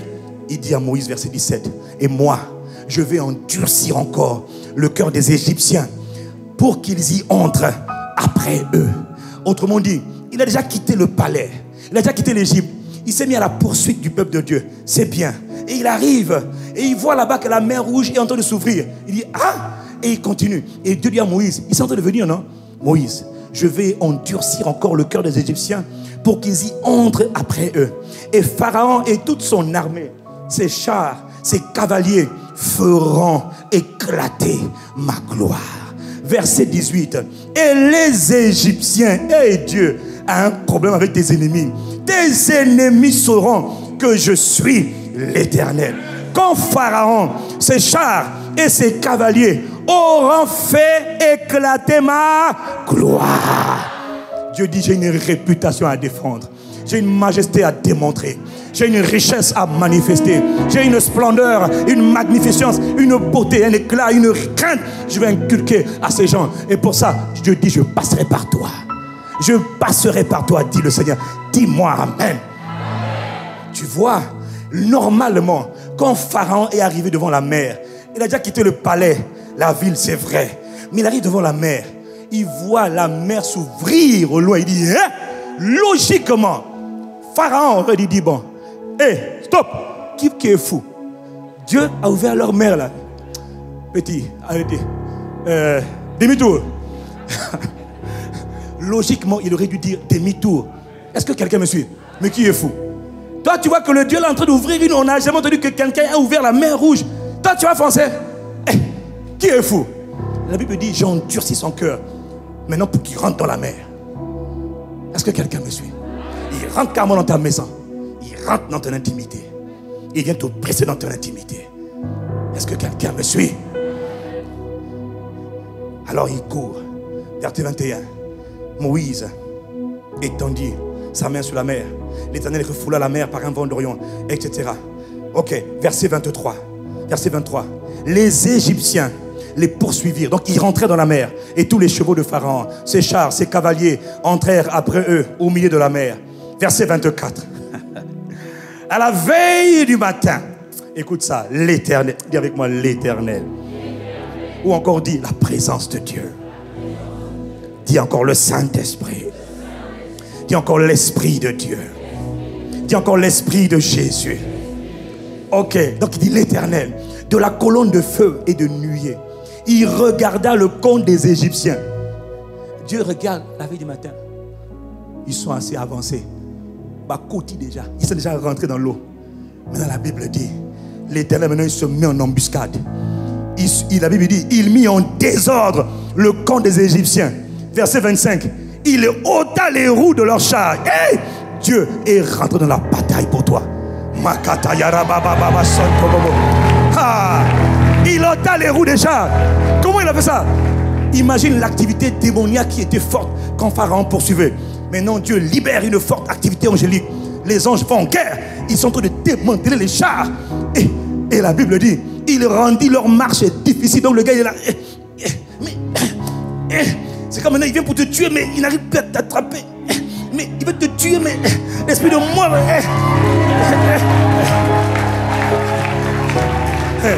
Là, il dit, mais pourtant hier je pouvais la tuer, mais hier je pouvais l'intimider, mais ça ne marche plus. Qu'est-ce qui se passe?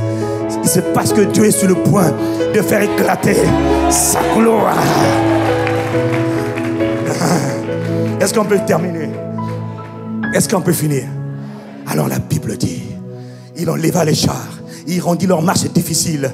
Écoute, maintenant qu'ils sont au milieu de la mer, ils sont paralysés, ils n'arrivent plus à marcher, ils n'arrivent plus à avancer. Satan et toute son armée, ils étaient à portée de main de toi. Ils étaient sur le point de t'oppresser, de te détruire. Maintenant, Dieu vient de les ralentir. Et maintenant, ils ont commencé à dire, les Égyptiens dirent alors, Hé, papa, qu'est-ce qu'on a fait ici là? Fuyant devant Israël, car l'Éternel combat pour Israël contre les Égyptiens. L'Éternel s'est embarqué lui-même dans la bataille, fort dans les combats, puissant guerrier. L'Éternel est son nom. Il n'a peur de personne. Il n'a jamais perdu une bataille. Il avait dit, gardez le silence. Il avait dit, restez calme. C'est pas toi qui vas combattre, c'est moi qui vais combattre pour toi. Et maintenant, il s'est engagé dans la bataille. Quelqu'un me dit Amen. Et dès qu'ils sont engagés, ils disent, on est piégés. Comment on va faire? Au moment où ils sont piégés, maintenant, ils n'arrivent plus à avancer. Maintenant, Dieu, la Bible dit, l'Éternel dit à Moïse, Moïse, étends ta main maintenant. De la même manière que tu as ouvert la mer. Vous êtes tous passés. Eux, ils sont bloqués, je les ai ralentis. Maintenant, Moïse, étends ta main. Sous-entendu, parle maintenant. Tu avais ouvert la mer. Parle maintenant pour fermer la mer. La Bible dit que Moïse étendit sa main. Et le feu, et plutôt l'eau revint. Et elle engloutit tous les Égyptiens.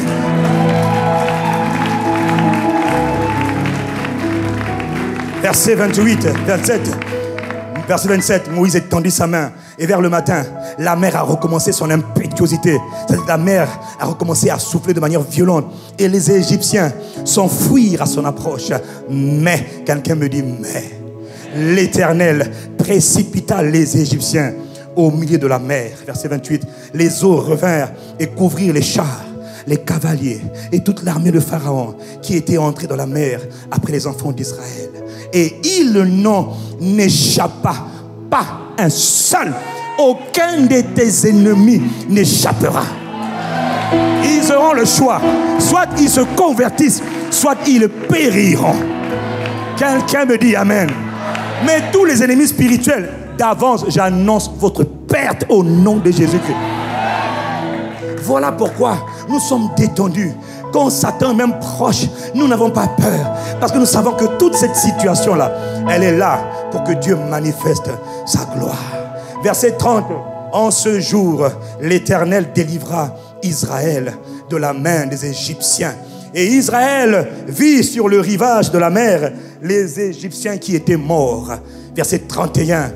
Israël, en ce jour-là, vit la main puissante que l'Éternel avait dirigée contre les Égyptiens.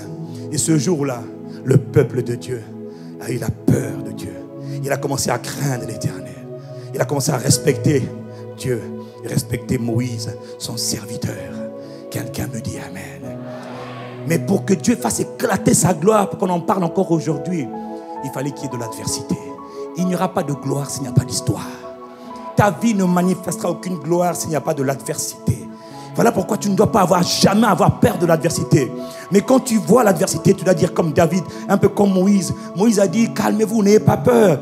David a dit, je me réjouis à la vue de mes ennemis. Ils sont plus nombreux que moi. Justement, je reconnais que je ne peux pas les combattre. C'est l'Éternel qui combattra pour moi. Quelqu'un me dit Amen.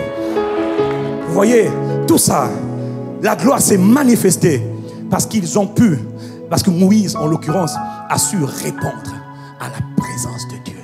Si Moïse n'avait pas répondu par le calme, par la foi, par l'autorité à la présence de Dieu, ils auraient été détruits par Pharaon et toute l'armée. Dieu dit, tout ce qu'il fait, tout ce qu'il permet, ça fait longtemps que cette situation dure, c'est vrai. Tu en as marre, c'est vrai. Tu es fatigué, c'est vrai. Mais Dieu dit, quand je t'ai sauvé, j'étais sincère. Je te l'ai fait parce que je t'aimais. Mais si je t'ai sauvé, jamais un père sauve son enfant pour le livrer au bourreau. Jamais. Quand je t'ai sauvé, c'est pour manifester en toi ma gloire. Il y a une gloire, il y a de la réputation qui doit sortir de ta vie, qui va me donner honneur, qui doit me donner gloire. Pas toi, mais moi en toi. Moi à travers toi. Quelqu'un me dit Amen. Et la réaction immédiate du peuple d'Israël, au Exode 15, ils ont commencé à chanter. La Bible dit que Moïse et les enfants d'Israël, ils chantèrent un cantique à l'Éternel. Ils dirent à l'Éternel, je chanterai à l'Éternel. Tu vois, il dit, je chanterai à l'Éternel, car il a fait éclater sa gloire. Quelqu'un dit Amen. Et là, ils ont composé un chant qui a traversé les siècles. Depuis 5000 ans, ce chant est encore d'actualité. Il a fait éclater sa gloire. Il a précipité dans la mer le cheval et ses cavaliers. L'Éternel est ma force et le sujet de mes louanges. C'est lui qui m'a sauvé. Il est mon Dieu. Je le célébrerai. Je le bénirai. Il est le Dieu de mon Père. Je l'exalterai. L'Éternel est un vaillant guerrier. L'Éternel est son nom. Au verset 9, il dit, dans leur chant, il dit, l'ennemi disait, je poursuivrai, je t'atteindrai, je partagerai le butin. Ma vengeance sera assouvie. Je tirerai l'épée. Ma main les détruira. Mais c'était sans compter la réponse de Dieu. Dieu a dit, tu as soufflé de ton haleine, la mer les a couverts. Ils se sont enfoncés comme du plomb dans la profondeur des eaux. Et ils ont dit, oh, parmi tout ce qu'on a vu en Égypte comme Dieu, ils ont dit, oh Éternel, qui est comme toi parmi les dieux? Seigneur, qui comme toi parmi ces dieux?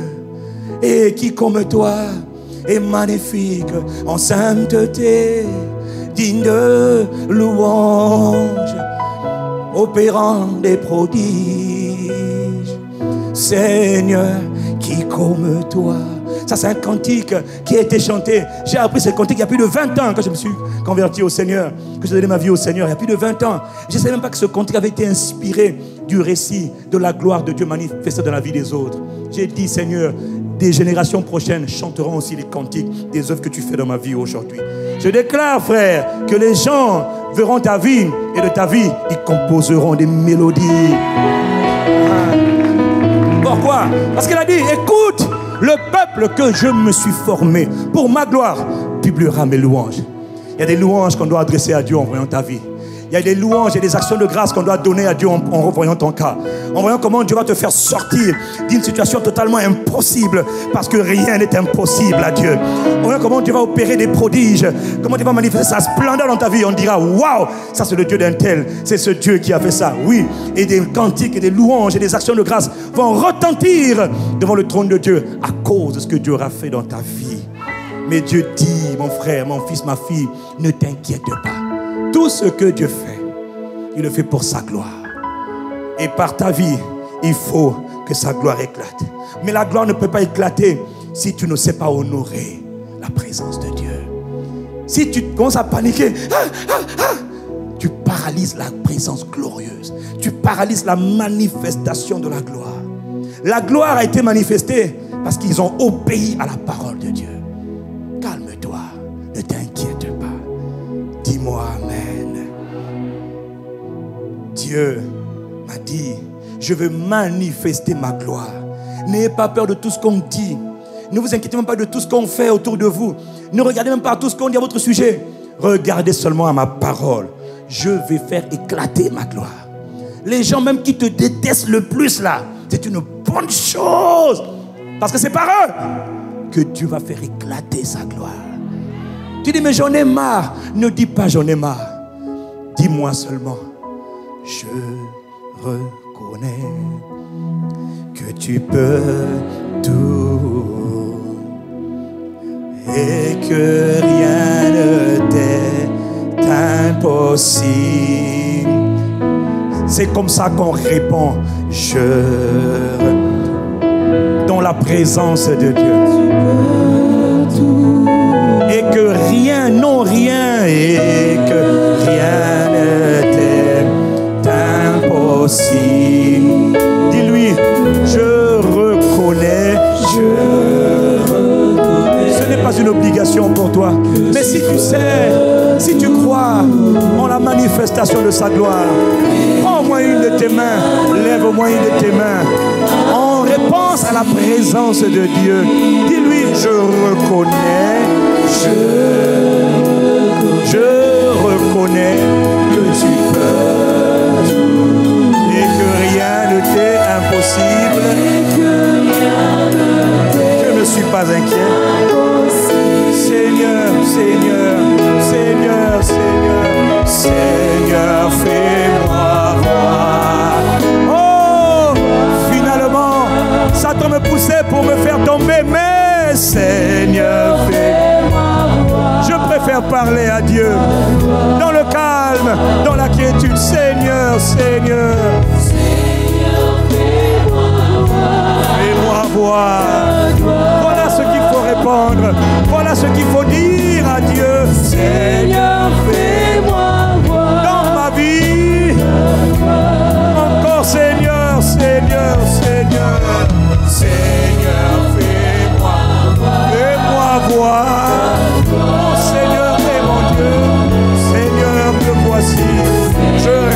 voir ta présence. Fais-moi voir ta gloire, ta gloire, ta gloire, ta gloire. Je ne suis plus inquiet. Je suis tranquille. Je te loue pour l'adversité. Je te loue pour les situations. Je te rends grâce pour les persécutions. Merci pour les persécutions, car je vois ta gloire. Ah, je vois.